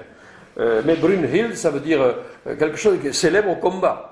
Même les femmes avaient des noms martiaux, des noms qui... Nous avons des noms, je vous énumère les communes sans faire l'étymologie. Hein. Boudou, Bouzé, Bruniquel, Fodoas, Goas, Golfech. Le début c'est Wolf, le loup. La fin, je ne sais pas. Personne ne sait. La Lomagne, peut-être un nom également germanique. Et voilà. Monjou, Régniès, oui. Ragin Hari. Voilà. Tulmont, sans doute aussi. Villebrumier. Ville, bon d'accord. Mais Brumier, c'est Berthe Mar. Bertho Marius. Berthe, célèbre, c'est dans Robert, Albert, Hubert, tout ça c'est célèbre. Et Mar, ça veut dire ici grand. Donc, Berthe Mar, il était seulement grand et célèbre. Beaucoup d'entre nous portent des noms visigothiques ou francs en tout cas. France est un nom germanique. Oui. Ça veut dire le pays des hommes libres. Et c'est déjà pas mal. Bon. Et, oui, oui. Et, bien sûr. Et donc les Francs, ce sont des gens qui ont, les Visigoths, je veux dire, sont des gens qui ont laissé pas mal de noms, mais le problème c'est que chacun ne portait qu'un nom individuel. Donc le fils et le père ne portent pas le même nom, les deux frères ne portent pas le même nom. Impossible de faire des généalogies, mais nous en avons quelques-unes grâce au couvent, qui entretenait soigneusement la liste de leurs serfs. Et donc les maris, femmes, enfants, etc. Donc on a pu reconstituer des familles entières. Et de voir que par exemple le père qui s'appelle Sigmar, il appellera ses enfants Sigmund, Siegfried, par exemple, avec un élément qui reste. Quelquefois on prend la moitié du nom de la mère, la moitié du nom du père, comme les chromosomes, vous voyez. Hop, on fabrique un nom comme ça. Ce qui fait qu'on fabrique des noms qui ne veulent rien dire. Le type c'est Wilhelm, William, Guillaume, Guillem, dans notre langue. Ville, volonté, helm, casque. Bon, si vous voyez ce que ça veut dire, vous me dites, parce que moi je ne vois pas. Hein. Par contre, les noms les plus anciens, comme Heinrich, Henri, le chef de la maison, le capmas, on dirait ici, là, ça veut dire quelque chose. Bernard, celui qui est fort comme un ours. Ça, c'est peut-être des noms de la première génération, ils vous dire quelque chose. Mais, à une génération et demie, un phénomène étrange s'est produit. Tous les Germains ont cessé de parler leur langue. Ils ont pris la langue du pays qui était... Ne me demandez pas, personne ne la connaît. Méli-mélo de gallo-romain, gaulois, enfin un peu de tout. Hein. Voilà. Ils ont pris la langue du pays et ils ont oublié leur langue, en laissant des mots. Le bosque, par exemple, le bois, ça c'est du germanique. Le jardin, comme vous disiez tout à l'heure. Voilà, bien sûr. La borde, ça c'est germanique. Borda, la planche. Donc les premières bordes, vous savez en quoi elles étaient faites. Mais, dans le même temps que ces Germains abandonnaient leur langue, les gens d'ici ont abandonné leur nom et ont pris des noms germaniques. Voilà, autrement dit, tout le monde s'appelait Richard, si vous voulez, mais personne ne parlait le germanique. Voilà. Déjà, Charlemagne était le dernier, pratiquement, empereur, à parler la langue germanique. Il avait d'ailleurs écrit une grammaire, qu'on a perdue. Dommage. Voilà. Mais vous avez ici quelques noms communs, comme l'Éribosque, par exemple, qui est le bois de quelqu'un, l'Ériki. Voilà. Et même, on a même un nom en ac, parce que germains ont hérité de la manière qui est plus ancienne de dénommer les lieux, avec des ac. Et quelques germains ont apporté un nom anac. Léojac, par exemple, c'est la propriété d'un certain Léudo, Liuto. Liut, ça veut dire les gens, le peuple.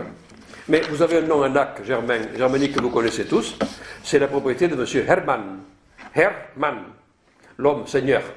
Hermaniacum, l'Armagnac. Voilà. Ça, c'est un nom anac très tardif, un nom anac du 7e ou 8e siècle. Et non pas un nom, c'est pas un nom anac gallo-romain. Voilà, je vais passer au nom gallo-romain, parce que il faut. Tout ça, nous étions là jusqu'à l'invasion des Visigoths, donc à peu près vers le 5e siècle. Avant, mais nous avons ce qu'on appelle la Pax Romana, la paix romaine, pendant laquelle les Romains font régner un certain ordre. L'Empire romain n'est pas encore trop décati. Par conséquent, les Romains construisent des ponts. Le mot pont, d'ailleurs, est un mot latin. Ils construisent des théâtres, des thermes, des choses comme ça. Ils mettent en valeur beaucoup de terres. Le nom typique de l'époque, c'est Couture, qui d'ailleurs est un nom de commune de Tarn-et-Garonne. Couture, il n'y a pas d'autre couture, c'est cultura, la culture. Et l'autre nom, c'est la noaille, les terres neuves, novalia. Voilà, qui donne d'ailleurs des novaliacum, Neuillac, Noailllac. Voilà, en français, Neuilly. D'accord? Bon. Ça, c'est bon. Alors, nous avons ici quelques appellatifs, comme par exemple, vous avez du latin dans Haute-Rive, Alta, Ripa, bon latin, Haut-Villard, sauf que dans le haut de Haut-Villard, on ne sait pas si c'est le village qui est haut, d'ailleurs il l'est, ou si c'est simplement la préposition Haut-Villard. Voilà. Nous avons Beaumont, Montaigne, ça c'est du latin, Albefeuille et Verfeuille, c'est joli, la feuille blanche et la feuille verte, très joli. De nom, Alba Folia, ça c'est vraiment du latin, et Viridifolia, Verfeuille, pardon. Bressols, les broussailles, Brusquiolas. Voilà, Couture, je l'ai cité. Vous avez des villages. Le village, c'est Vicum, le petit village. Et là, nous avons Nohic, qui est un moment Novo Vicum. Autrement dit, village neuf, bourg neuf. Pommevic, le village du verger de pommes, la pommeraie. Voilà. Nous avons un appellatif médiéval aussi, qui est latin, qui est misère. Notre-Dame des Misères. Ça, c'est une remotivation. Misère? Il n'y a pas de misère dans l'histoire. Si, il y en a eu peut-être, mais c'est le latin maceriae, maceria, qui donne les macéries en général, et qui veut dire seulement les pans de murs écroulés, murs en ruine. Maceriae. Voilà, ça donne les macéries, c'est dans le Lot, dans le Tarn-et-Garonne, dans le Lot-et-Garonne, il y en a plein. Dans le Rouergue aussi. Donc, ici, Notre-Dame des Macéries, des Meiserios, est devenue Notre-Dame des Misères. Ce n'est pas le seul cas. J'ai relevé près de Marseille, à côté, il y a Notre-Dame du Pieux-Zèle. C'est joli, hein? Voilà. Sauf que, en bon occitan, elle s'appelle Nostro Dono di Piusello. Notre-Dame des Pucelles. Les jeunes filles. Les demoiselles en question étant vraisemblablement les 11 000 vierges. Dont je signale que d'ailleurs qu'elles ont disparu des martyrologes à Vatican II. Il n'y en avait pas 11 000, il n'y en avait que 11, c'était une erreur de lecture. Enfin bon. Erreur. Ils ont mis quelques siècles pour s'en apercevoir. Je ne sais pas. Sainte Ursule a quitté Constance avec ses 11 000 vierges. Je ne sais pas si vous savez la logistique qu'il faut pour déplacer 11 000 demoiselles. Ça demanderait quand même une sacrée préparation. Enfin bon, il n'y en avait que 11. Mais ils avaient marqué 11 MV, 1000 vierges. Sauf que 11 000 n'aurait pas été écrit du tout comme ça en latin. Et MV voulait dire sans doute des moniales, vierges, ça veut dire des filles qui étaient rentrées au couvent toutes jeunes, et non pas des dames veuves qui rentraient au couvent pour finir leur existence. C'est comme ça à l'époque. Donc, Villeneuve, misère. Nous avons des noms de personnes, des noms gallo-romains. Dans l'Agépi, par exemple, l'Agépi, c'est une Vippia villa, la villa de Vippius. Souvent, les Romains donnaient leur nom, et c'est tout. Voilà. Pariso, c'est un patricius. Perville, on ne sait pas trop. Varenne, c'est Varenius, voilà. Les Latins, quand ils voulaient nommer une propriété, ils mettaient leur nom, le nomen, le deuxième nom des Romains. Caius, Iulius, Caesar. Le nom, c'est Julius. Caius, c'est un prénom, Caesar, c'est un surnom. Voilà. Donc, ils mettaient le nom du milieu, le nom en ius, avec le suffixe anum.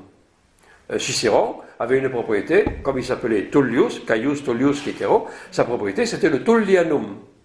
Tullianum, d'accord? Ça c'est la manière latine. Et ici vous avez Pompignan. Pompignan, la propriété de Pomponius. Voilà.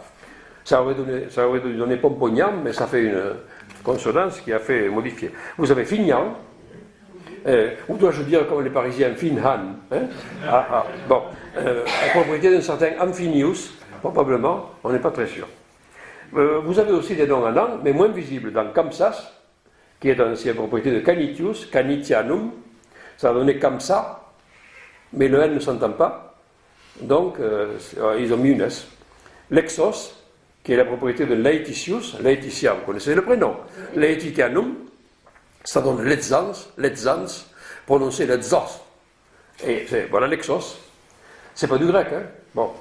Montbarla, qui est un ancien mont de Valerianum. C'est le mont Valérien, quoi, si vous préférez. Voilà, Montbarla. Vous avez même quelquefois un suffixe mélangé de latin et de celtique qu'on trouve surtout dans le bas-languedoc. C'est les noms en argue. Il n'y en a qu'un ici, c'est Gibignargue. Gibignargue, la propriété de Juvinius. Voilà. Un seul suffixe en on, qui est rare, c'est livron, la propriété de Liberus, et beaucoup de suffixes en ac. Vous en avez 17 dans le département. Voilà, les noms en ac. En général, vous avez au début le nom d'un gallo-romain. Par exemple, Cairac, c'est la propriété de Carius. Cariacum, ça donne Cariac. Petite métathèse, Cairac. Si vous montiez en Corrèze, ça donnerait Chirac. Ah, bizarre, mais c'est comme ça. Voilà. Donzac, qui est la propriété d'un Domitius. Bon, alors ne croyez pas que c'est pas l'empereur Domitien. Hein. Les gens en question sont souvent d'anciens soldats romains, démobilisés, à qui on donne des terres. Mais loin de Rome, loin, parce qu'on se méfie un peu de ces vieux soldats, ils sont toujours prêts, on ne sait jamais ce qu'ils peuvent fabriquer. Hein. Et puis, d'anciens soldats, en les mettant un tous les kilomètres à peu près, ils vont vous tenir le pays récemment conquis d'une main solide. Donc, on leur donne une villa, 700 hectares à peu près, maison de maître avec quelquefois des colonnes, des statues, trucs comme ça, et puis les petites habitations, les capanae des serveurs, des servis. Les esclaves après, je pense au latin tout d'un coup là. Ça va plus, hein. J'ai trop enseigné le latin dans ma vie. Voilà. Donc, ils prenaient des noms, quelquefois ils prenaient des noms prestigieux, ils s'appelaient Aemilius, Domitius, Julius, Juliac par exemple, c'est un Julius, mais c'est pas Jules César, hein. C'est un gars qui a pris ce nom comme ça, pas de carte d'identité à l'époque. Hein. Voilà. Esparsac, par exemple, c'est un Spartius, un Spartiate, peut-être un ancien soldat grec qui a survécu à 28 ans de campagne et qui après, ayant amassé un peu de butin et une prime démobilisation, se voit attribuer des terres. Voilà. Gensac, Gentius, Lysiac, Marignac, Mosac, Muscius, un Muscius, inconnu par ailleurs. Mais il y a d'autres Moissac en France, hein. Vous en avez plusieurs. Cela dit, rien ne dit que par exemple, les Roufiacs qu'on a en France ont été fondés par un Rufius, mais rien ne dit que c'était le même, ou que c'était des gens de la même famille. Hein. C'est des gens qui avaient pris le même nom, c'est tout ça là. Quelquefois, ils avaient gardé leur surnom, et on a des surnoms bizarres, qui sont gaulois, qui sont illyriens, voire grecs, des choses comme ça. Vazerac, Verliac, dont le fondateur s'appelait Vergilius, Virgile, mais ce n'est pas le poète. Bien sûr. Voilà. Donc nous en avons une quinzaine comme ça. Deux qui sont dissimulés, c'est Albias, qui est un ancien Albiac, mais au Moyen-Âge on prononçait Albia, que la terminaison était un A, ac, as, an ou at, ça faisait pareil. Ça faisait A. Donc après les scribes mettaient tantôt ac, tantôt an, comme ils voulaient un peu. Ici on est sûr que Albias c'est un Albiacum, propriété d'Albius, et la cour de Visa. Alors, il n'y a pas deux plus loin Visa, comme celui qu'on cherche à obtenir pour aller à l'étranger, c'est simplement la cour de Divitiacum. Ça serait la cour de Visac, un seul mot. Le 2 a été pris pour une préposition, on l'a donc, comme on dit, déglutiné. Voilà. Voilà, c'est les gallo-romains. Vous voyez, nous en avons quand même pas mal, et c'est surtout des gens qui nous ont laissé qui ont mis en valeur les terres. Et si nous remontons avant les Romains. Les Romains sont rentrés en France sous le prétexte de porter secours à une tribu gauloise alliée, une tribu d'Helvètes, et pour leur faciliter le passage ailleurs. Ils ont mis le pied dans la porte, et après, vous connaissez la suite. On ne les a plus virés jusqu'à ce qu'ils se heurtent au village d'irréductibles gaulois, bien sûr, lequel se trouve vraisemblablement dans le Quercy d'ailleurs. La dernière place forte qui a résisté, c'est Uxellodunum, qui est quelque part en Quercy. Il y a 23 sites, par conséquent, je ne vous dirai pas où c'est. C'est non pas en Bretagne. Ouais. C'est non pas en Bretagne. Ah non, pas en Bretagne, non. C'était dans le Quercy. Et les Gaulois n'ont pas... Alors, les Gaulois. Les Gaulois sont, comme chacun sait, nos ancêtres. Depuis 1870. Pas avant, hein. Avant, les Gaulois sont déjà à peu près ignorés et considérés comme d'horribles barbares. Mais pensez qu'en 1870, la France avait le moral, comme on peut dire, dans les chaussettes. Sedan, commune, tout ça. Bon. Il fallait absolument restaurer l'unité nationale. L'unité nationale qui n'est pas vieille. Hein. En 1870, il y a moins d'un siècle qu'on a établi l'idée de patrie française. Donc, il faut restaurer cette unité, et pour restaurer cette unité, on va, entre autres choses, essayer de trouver des ancêtres communs. Nous en avons. Ce sont les Germains. Francs, Visigoths, Burgondes, Alamans. Oui, mais choisir des Germains comme ancêtres communs juste après la guerre de 70, ça tombait mal. Ça allait pas, ça pouvait pas marcher. Alors, donc, on a reculé un petit peu. Et qu'est-ce qu'on a? Ah, des Gaulois, les Gaulois. Bon, ils sont mal connus, ça tombe bien. On sait que c'était des gens grands buveurs et grands mangeurs, bon, ça va. Grands coureurs bon, d'accord. Grands coureurs de jupons, s'il y avait des jupons à l'époque. Grands rouspéteurs, toujours en train de rouspéter et de se battre entre eux. Le portrait robot est ressemblant, pas de doute, ce sont nos ancêtres. Donc on a transformé, on a parlé de la glorieuse défaite de Vercingétorix. On a créé à Paris, il y a une rue Vercingétorix. Quand on a créé cette... Elle est très longue, dans le 9e. Si 14e. Voilà, oui. Et quand on l'a créé, les gens ils disaient, mais qui c'est Vercingétorix? Ils disaient que c'était la rue des 25 licoristes. Parce qu'il y avait 25 staminés dans la rue. Bon, mais bon, pour vous dire, vous ne connaissez pas ces gens-là, Gaulois. Et alors, on a décidé que les Gaulois seraient nos ancêtres. Et donc, on a appris, nos ancêtres les Gaulois étaient grands, blonds et barbus. Ouais, c'est vrai, sauf les petits bruns. Hein. Ils habitaient, il y avait des grands blonds et barbus. Ils habitaient dans des petites cabanes de pierre ronde. Vous savez ce que c'est? C'est les huttes de charbonniers et de bergers. Les caselles, les gariottes. Les maisons gauloises carrées avec des vitres aux fenêtres. On a trouvé des verreries gauloises avec des fragments de verre comme ça. Des colonnes. Des temples gaulois, tout ça, c'était dans les villes. 2000 ans d'abrasion, incendie, inondation, la trace du temps, démolition. Il ne reste rien des villes gauloises. Mais on vous décrit les agglomérations de bergers ou de charbonniers, sous le nom de village gaulois. Voilà, la fumée qui sort par la cheminée. Voilà. Alors, autrement dit, cette phrase est malheureusement fausse d'un bout à l'autre. Il n'y a pas un mot qui soit juste là. Nos ancêtres, les Gaulois, ils sont nos ancêtres à 1/10 à peu près, c'est vrai. Mais à ce moment-là, les Turcs peuvent très bien dire nos ancêtres, les Gaulois. Il y a eu un royaume celtique, gaulois même, avec la capitale Ankira, aujourd'hui Ankara. Le roi s'appelait Ambiorix, que je sache, ce n'est pas un nom turc. Hein. Voilà. Et ces gens-là se louaient comme mercenaires aux même petits royaumes du coin pour se combattre tantôt l'un que tantôt l'autre. Hein. Comme les lois de la guerre à l'époque voulaient que les femmes soient les premières victimes de choses, il est sûr que beaucoup de Turcs, aujourd'hui, ont des chromosomes gaulois, autant que les Français. Si les Turcs veulent arriver en disant nos ancêtres les Gaulois, ils ont raison. Hein. Voilà. Je signale qu'il y a eu une colonie gauloise en Égypte. On trouve des traces des graffitis gaulois à Pompéi. Ils sont partout les Gaulois. Hein. Ils sont allés piller Delphes quand même. Un jour, ils se sont réunis sur le Danube, ils ont monté une grande expédition, c'est en 310 à peu près, et ils sont allés attaquer Delphes. Ils ont failli piller Delphes, d'ailleurs ils l'ont pillé un peu, mais pas tout à fait. Et puis après, il y a eu un tremblement de terre, la montagne s'est effondrée, je ne sais pas si vous connaissez Delphes, le site là-bas, et donc ils ont eu peur, parce que le ciel commençait à tomber sur la tête, et donc ils sont partis. Voilà. C'est là que certains sont partis en Turquie. Les autres sont rentrés à Toulouse et ils ont enterré le trésor de Delphes sous la basilique Saint-Salem, vous savez bien. Près du lac souterrain. Tous ceux qui l'ont vu sont morts, donc par conséquent on se demande comment on le sait. Enfin, voilà. Ça, c'est les mystères de la légende. Voilà les Gaulois. Donc les Gaulois n'ont pas laissé beaucoup de noms ici, pour la simple raison que nous sommes aux marches extrêmes de l'Empire gaulois.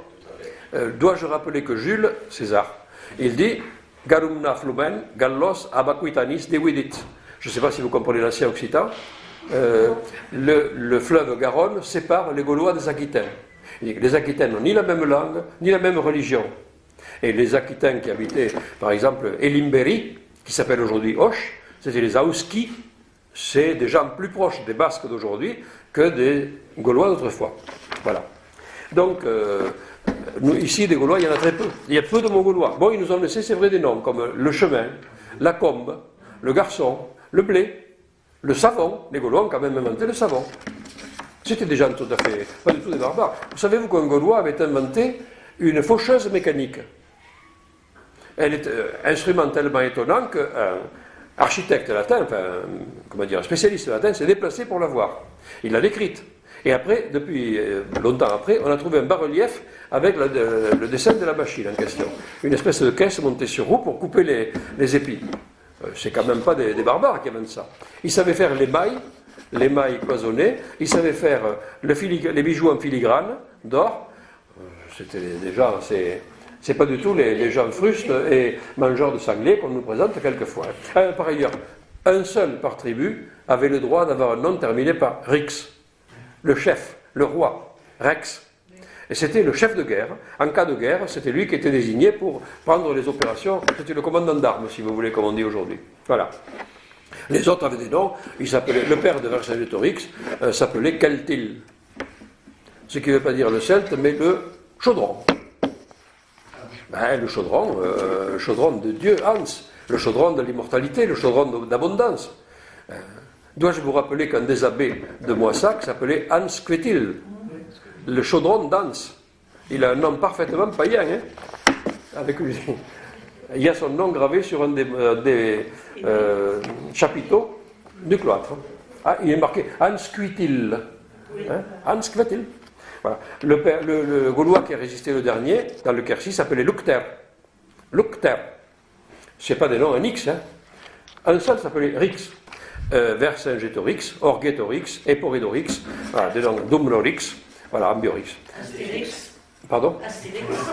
Oui, et non, ça marche pas. Astérix, entre parenthèses, il a existé un Astérix. Dans les réserves du musée de Lyon, il y a une stèle funéraire d'un Gaulois nommé Astérix. Ah oui. Oui. Donc, il a réellement existé, mais ça, il ne le savait pas, l'auteur, quand il l'a créé. Oui, oui, nous avons des... Et ça, c'est... en fait, ce ne sont pas des noms, hein, ce sont des titres que nous avons. Nous ne connaissons pas, la plupart, les noms gaulois, on ne les connaît pas. Hein. On ne connaît pas le véritable nom des Gaulois. Il est probable qu'ils le gardaient secret. Comme font encore aujourd'hui un certain nombre de tribus. Ils gardaient un nom secret. Ben oui, Vercingétorix, ça veut dire le chef des super guerriers. Un bébé au berceau, comment voulez-vous l'appeler comme ça? Ou Orgetorix, le chef des égorgeurs. Et quand une fille qu'on appelle Subronia, celle qui a une belle poitrine, ben, quand elle a 2 ans, quand même, ou même quand elle est née, je pense que c'est difficile. Et le gars, le soldat gaulois, dont on connaît le nom, qui s'appelle Odobekkos, pu du bec, mauvaise haleine, hein, ben, c'est pas un bébé qu'on a appelé comme ça. Ce sont des surnoms qu'on a, des surnoms ou des titres. Et nous ne savons pas leur véritable nom. Il est probable qu'ils le gardaient secret, parce que comme ça protégeait la valeur magique du nom. Je vous signale que quand vous regardez l'état civil ici, surtout les personnes un peu âgées, vous verrez dans le département des gens qui s'appellent Pierre, je ne sais pas quoi, dit André. Voilà, c'est classique. Hein. Et ça, c'est une coutume qui est aujourd'hui perdue, mais qui a existé. J'en ai dans ma famille des cas. Mon homonyme, j'ai un homonyme parfait, nom et prénom à Bordeaux, tout le monde l'appelle Yves. Hein. Il s'appelle Jean comme moi. Et son fils Yves, par contre, tout le monde l'appelle Jean. Voilà. J'ai attendu l'âge de 35 ans pour savoir par hasard que mon oncle Louis s'appelait André. Voilà. Et oui, et ça c'est tout à fait classique, c'est le nom est gardé secret de manière à ne pas donner prise au mauvais œil, aux sorciers et aux sorcières, auxquels on croyait beaucoup autrefois. J'ai connu le dernier sorcier de mon village. Bon d'accord, on est un peu primitif là-haut dans le Quercy, mais enfin, ça c'est... Je vous assure, on y croyait. Hein. Et c'est une croyance qu'on retrouve en Afrique noire, en Amérique du Sud, en Australie, en Indonésie, vous la trouvez dans pas mal de peuples dits primitifs. Voilà. Et ça, c'est très curieux. Et je connais encore des gens pas très âgés, qui ont 40, 50, 60 ans, qui ont un prénom officiel différent de leur prénom réel. Voilà. Donc voilà. Alors qu'est-ce que nous ont laissé ces braves Gaulois? Eh bien, nous avons quelques noms comme Ardus, Arduno, devant la forteresse. Bardigue, Ah oui. l'endroit où il y a de la boue, Bardo. Maubec, les mots en bec, bec c'est un mot gaulois, la pointe de rocher. Dune, la ville fortifiée, c'est pas les dunes du Sahara, c'est la ville fortifiée. Donum qu'on trouve dans beaucoup de noms et qui a donné les mots anglais en town et même le mot anglais moderne town, la ville. C'est un mot gaulois, un mot celtique en tout cas. Voilà. Gargambilla, Garganus n'est pas un nom latin, c'est un nom gaulois. Merle, Margila, c'est la marne, l'argile blanche de décomposition, vous savez. Voilà. Orgueil, les noms en œil, c'est des noms gaulois. Orgo, Yalo, Yalo c'est la clairière. Et Orgo, Orgo ça va être le cochon, les porcs. Oui, la langue celtique ont une particularité bizarre, elles font disparaître le P initial. Le P initial. Donc, pater, ça se dit ater dans leur langue. C'est comme ça. Même en breton. Hein. Voilà. C'est très étrange, mais c'est ainsi. Orgueil. Tréjuls, Trogo, Yalo, la clairière de Trogo, probablement de personne. Verdun, le super château. Ah, fer, c'est le préfixe intensif. Voilà. Et quelques noms en ac, parce que c'est quand même eux qui les ont créés, les noms en ac. Ac, c'est la manière celtique de désigner la propriété de quelqu'un. Alors que la manière latine, c'est an. C'est pour ça que vous avez Pauillac et Pauillan, Marsillac et Marseillan. Vous voyez, la manière latine, la manière gauloise. Voilà. Donc, nous avons Bouillac, Bullius n'est pas un nom latin, Brassac, Braxius non plus, et Vaissac, avec un Vassius latin. Vassius, c'est le jeune garçon, c'est le serviteur, c'est le mot qui donnera beaucoup plus tard le vassal, dans les langues médiévales. Voilà. Fin des Gaulois. Les Gaulois arrivent vers 250 à peu près. En France, ici, ils ont dû arriver vers entre 200 et 150 à peu près. Quelques-uns, une aristocratie juste, hein, des propriétaires. Mais quand ils sont arrivés ici, il y avait des gens. Ces gens parlaient des langues. Peut-être même ils parlaient une flopée de langues, une mosaïque de parler. Nous le savons parce que dans ces langues anciennes, dont nous ne connaissons ni le nom, ni le nombre, nous savons dire quand même des choses. Nous savons dire la montagne et la rivière. Bon, d'accord, c'est un peu court pour une conversation, mais on fait ce qu'on peut. Quelques autres mots. On peut dire la pierre plate, la lose, par exemple, c'est un mot, un nom d'arbre ou deux, l'argile, on a 2 ou 3 mots comme ça, pas beaucoup. Ce sont des fossiles linguistiques des premiers âges, si vous voulez. Là, on est vraiment dans l'obscurité. Alors, les plus récents, si vous voulez, dans l'inconnu, on les connaît quand même un peu, nous les connaissons en leur donnant nos noms à nous. On ne sait pas comment ils s'appellent eux-mêmes. Nous avons les Ibères, on les appelle comme ça parce qu'ils viennent de Ibérie. Voilà. Les Ibères nous ont laissé des noms quand même. Des noms, comme par exemple l'Artigue. Une Artigue, vous savez ce que c'est? L'Artigue, la terre qui est revenue en friche, qu'on laisse en friche pour pouvoir la recultiver ensuite. Voilà. La Bouzigue, ou la Boudigue, ou la Bouigue, c'est la terre qui redevient en friche, alors qui est abandonnée. Nous avons des mots comme la Garrigue qui est devenue un nom célèbre. Hein. Voilà. Ça, c'est des mots à peu près ibères. Les Ibères viennent de l'Espagne. Était-il espagnol à l'origine? Venait-il de plus loin? On ne sait pas. Par les Pyrénées, par les Alpes, est arrivé un autre peuple qu'on connaît par les historiens latins les plus anciens, et ce sont les Ligures. La côte Ligure, c'est encore ce qu'on a comme ça qu'on appelle la côte entre la frontière Ventimille et Gênes, etc. Et les Ibères ont laissé des mots comme par exemple la Balme, la Baume, pour dire la falaise et la grotte. Voilà, la Sainte-Baume, près de Marseille, est bien connue. Et nous avons des Balmas, Pembalma, c'est à Toulouse, hein.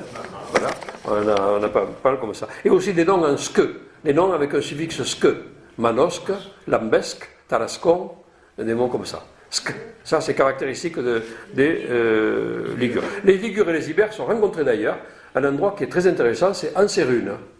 Je ne sais pas si vous connaissez cet oppidum d'Anserune. Si vous avez un jour une excursion à faire, allez-y, ça vaut le coup, parce que là, on voit 2 ou 3 civilisations qui ont coexisté et qui étaient tout à fait différentes et pré-celtiques. Or, les Celtes, ce sont les premiers indo-européens qui arrivent ici. Ils parlent une langue de la même famille que la mienne, que celle que je parle actuellement. Voilà, le gaulois, on le connaît un peu, mais pas beaucoup. Hein. Je sais dire, hey, belle nana, donne-moi une bière en gaulois, parce qu'on a trouvé une inscription qui dit ça, et c'est tout ce que je sais. Voilà. La bière, c'est Kerwissia, la cervoise. Voilà, bien sûr. La cerveza.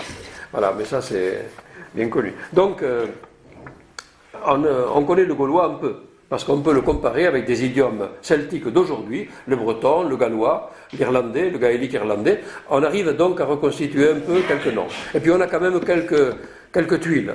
Les celtisans sont contents quand il leur arrive une tuile, parce que chez eux, c'est une grande plaque gravée, avec un texte. Et le dernier qu'on a trouvé, il y a 2 ou 3 ans, là, il a quand même 28 lignes de texte. Sauf qu'on n'arrive pas à le déchiffrer. Ils sont en train de piocher, de plancher dessus depuis un moment. Voilà. Donc, Ligure et Hilbert. Avant, d'autres. Combien? Je ne sais pas. Nous avons 42 ou 43 noms pour dire la montagne. Nous avons 20, 25 noms pour dire la rivière. Donc, nous ne savons pas dans quel ordre ils se succèdent. Nous savons quelquefois ils sont télescopés. Par exemple, nous savons qu'une racine bin, ça veut dire la montagne, et la racine mal, ça veut dire la montagne aussi. Il n'y a guère qu'en Bernais, le mail pour dire la montagne, et en albanais, mala, la montagne, c'est les 2 seules langues que je connaisse où il y a un mot pour dire la montagne. Mais le vigne mal n'est pas un endroit où il y a des vignes, même à 3000 mètres, ni bonne ni mauvaise. Il n'y a pas de vigne là-haut. Donc, bin, mal, montagne, montagne. Ça veut dire qu'il y avait un peuple qui appelait ça bin, l'autre appelait ça mal, et chacun a cru à ajouter le nom de l'autre. Exactement comme quand des gens sont arrivés à Montcuq, ils ont vu une éminence peuplée, habitée, nommée Cuc, comme Cuc-Tulsa, Cuc, etc. Et ils ont, dans leur langue, on disait en latin un mont. Donc ils ont dit que c'était le bon Cuc. Autrement dit, c'est la montagne, montagne. Voilà. Exactement comme le Val d'Aran. Oui. Le Val d'Aran, c'est la vallée en basque de la vallée. Voilà.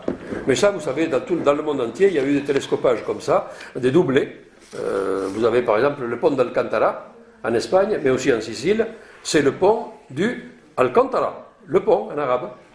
C'est le pont du pont, quoi. Voilà. Et vous avez beaucoup de cas comme ça où on a des mots. Je crois qu'en Angleterre, on a un endroit qui s'appelle Bredon Hill, donc c'est une montagne, Hill, qui est aussi une montagne, Bre, en celtique, qui est aussi une montagne, Don, en celtique. C'est mon. C'est un doublé, c'est un triplé. Voilà. Ça arrive souvent. Les gens se rencontrent, ils ne parlent pas la langue de l'autre. Pas d'école, pas de télé, pas de journaux, pas de manuel, pas de dictionnaire. Bon, et ils prennent ce qu'ils peuvent et récupèrent, comme ça. Avant les Ligures, qu'est-ce qu'on a? On repère, alors là, nous avons l'archéologie, mais aussi la paléoanthropologie, l'étude des groupes sanguins et l'étude, par exemple, des chromosomes les plus anciens. Vous savez, là, on a croisé les recherches avec la paléolinguistique et d'autres, et l'archéologie, bien sûr, et on est arrivé à dire que, probablement, nous avons eu, ici, dans cette région, vers 2000 avant Jésus-Christ à peu près, 2000 avant, une arrivée de gens qui viennent du centre de l'Asie. Ils ont... Alors, quand je dis invasion, n'imaginez pas les Panzerdivision, là, avec des trucs comme ça. C'est des groupes qui arrivent, tantôt une famille, tantôt, je sais pas, une cinquantaine de personnes avec des chariots, genre caravane vers l'ouest. Tantôt, tantôt c'est une armée. Vraiment, il y a des massacres. Il peut y avoir des massacres, il peut y avoir des fêtes, il peut y avoir des mariages. Tous les schémas sont possibles. Tous les schémas ont été possibles. Donc, des gens qui viennent de l'Altaï, au-delà de l'Oural, vous voyez à peu près. Et cela nous donne des noms comme par exemple Alpes, pour dire la montagne. Mais je vous signale que Alpes, c'est le nom des Alpes. Ouais, mais la ville de Caralpe, elle est dans les Pyrénées. Alba, c'est le nom de l'Écosse, en gaélique écossais, bien sûr. Oui, elle s'appelle Alba. Albion, la perfide Albion, c'est pas parce que les falaises de Douvres sont blanches, c'est parce que le pays s'appelait Alba. Vous avez le mot Alpe jusqu'en mongol, à peu près. À des endroits où le moindre romain n'a jamais mis le pied et gaulois n'a jamais mis la main. Donc, nous sommes en dehors de ces aires-là. Et donc, des gens qui sont venus par les Alpes. Voilà. 2000 ans avant, déjà, à l'époque où les mégalithes commençaient déjà à être bâtis, parce que ce n'est pas Astérix qui les a bâtis, ils étaient déjà debout depuis 2000 ans, à son époque. Nous avons des gens qui arrivent par le sud, par l'Espagne. Ils ont traversé le Maghreb. Apparemment, ils viennent du Moyen-Orient, mais par le sud de la Méditerranée. Et ils remontent à travers l'Espagne jusque vers chez nous. Voilà. Et ces gens-là sont les plus anciens envahisseurs que nous connaissons. Nous savons qu'ils nous ont donné des mots comme Cal, le rocher. Mais Cal ou Car, la Garonne, et peut-être la rivière qui roule des cailloux. Pensez que la Garonne n'a pas toujours été le fleuve majestueux et calme qu'il est aujourd'hui. À une époque, ça a été un torrent furieux, qui a creusé largement des vallées, des terrasses alluvionnaires et tout ça. Voilà. Ils nous ont laissé des mots comme tuc. Et le tuc, c'est encore un mot occitan, le tuc ou le suc, pour dire la hauteur. Le suc, c'est aussi l'occiput, derrière la tête. Quand vous êtes ensuqué, c'est soit que vous avez reçu un coup de rouleau à pâtisserie, lancé d'une mesure, soit que il y a une musique qui vous... Or, quand vous dites suc, vous employez un mot d'une langue, vous employez un mot qui a 6000 ans à peu près. Vous vous rendez compte? C'est effrayant quand on y pense. Il est possible que des mots comme roc, le rocher, c'est dur le roc, mais enfin, soient des mots de l'époque néolithique. Parce que là, nous avons dépassé l'âge du bronze. Nous sommes avant. Avant l'âge du bronze, les Ligures, c'est à peu près c'est Hallstatt, vous voyez, l'âge du fer. Et les Oralo-Altaïques, c'est avant avant le début de l'âge du bronze, et les Méditerranéens, c'est encore beaucoup plus ancien. Voilà. Nous n'avons pas beaucoup de mots de fossiles linguistiques ici, bien sûr. En fait, en Tarn-et-Garonne, il y a un nom préhistorique, comme nom de ville, c'est Kos.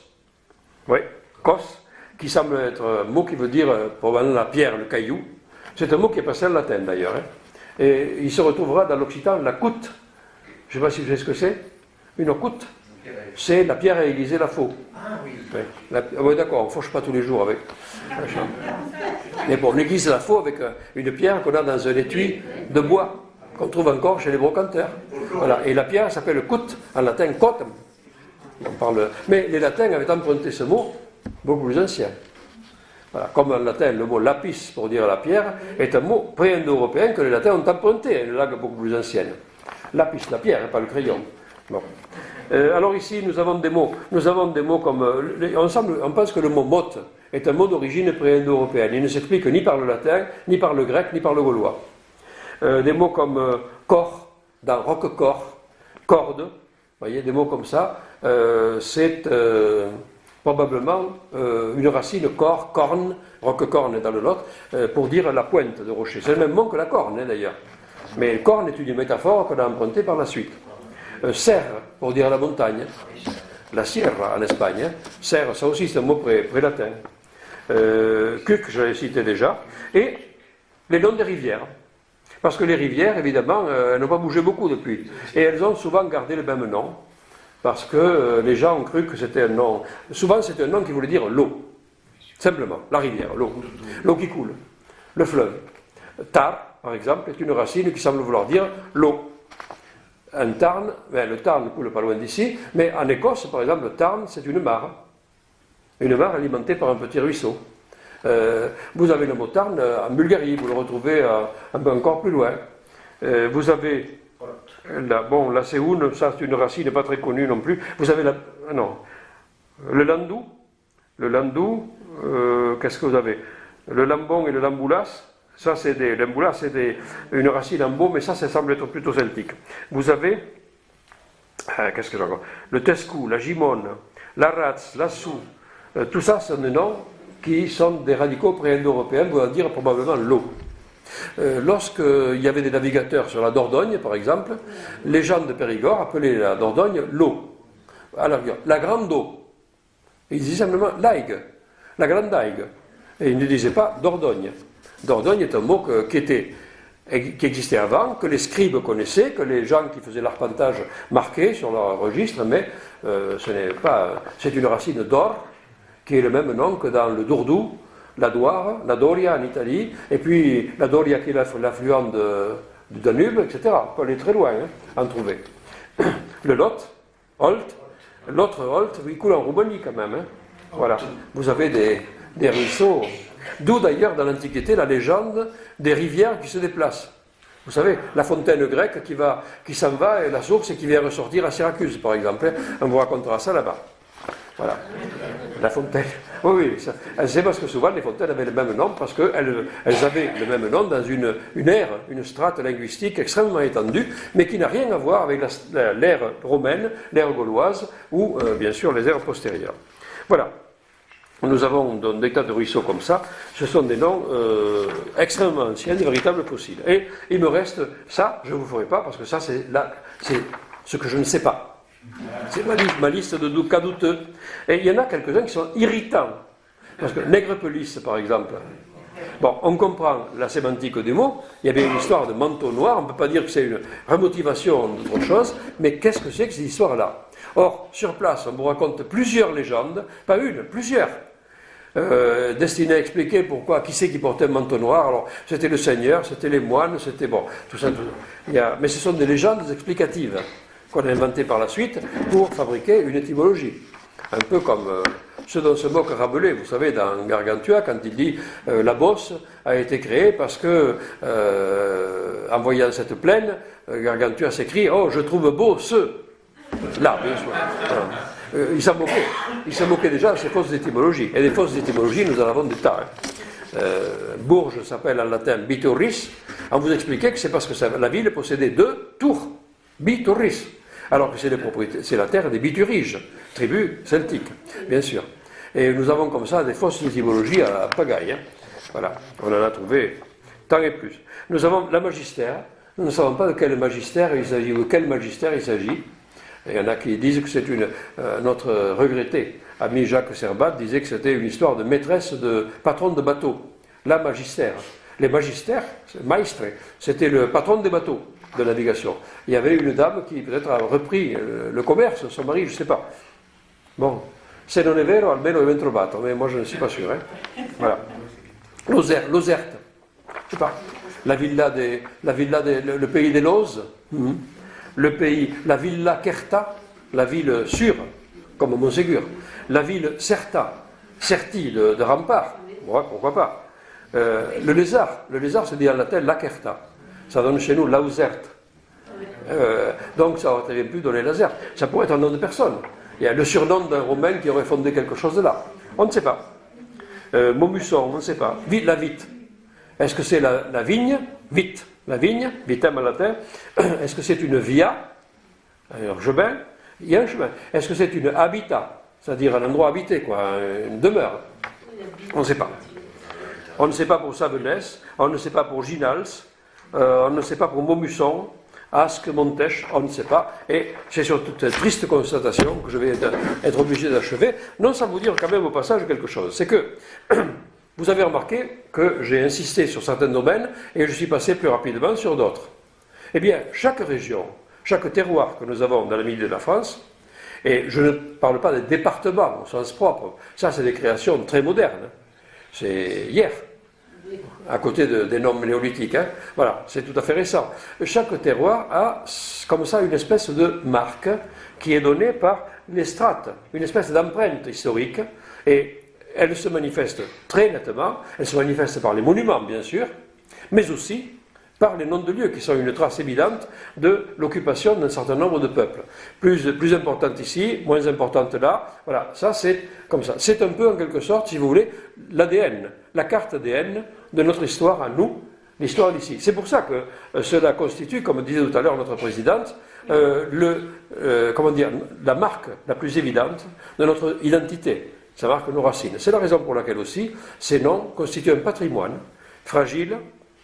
On a vu combien de fois il était massacré, menacé, combien de noms disparaissent, notamment dans les campagnes, ils sont abandonnés, des noms qui pourraient avoir leur importance. Ouais, la Grande Combe, pas très important, mais il y en a d'autres beaucoup plus importants que ça, beaucoup plus intéressants.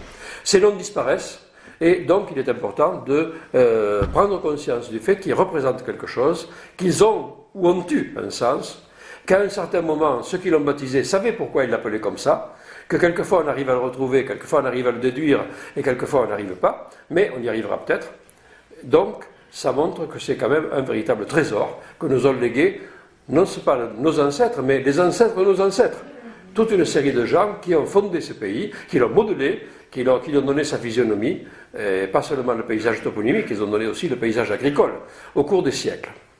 Voilà, si vous êtes conscient de ça, je pense que je n'aurai pas tout à fait perdu mon temps en vous montrant la valeur de cela. C'est la grâce que je vous souhaite. Amen.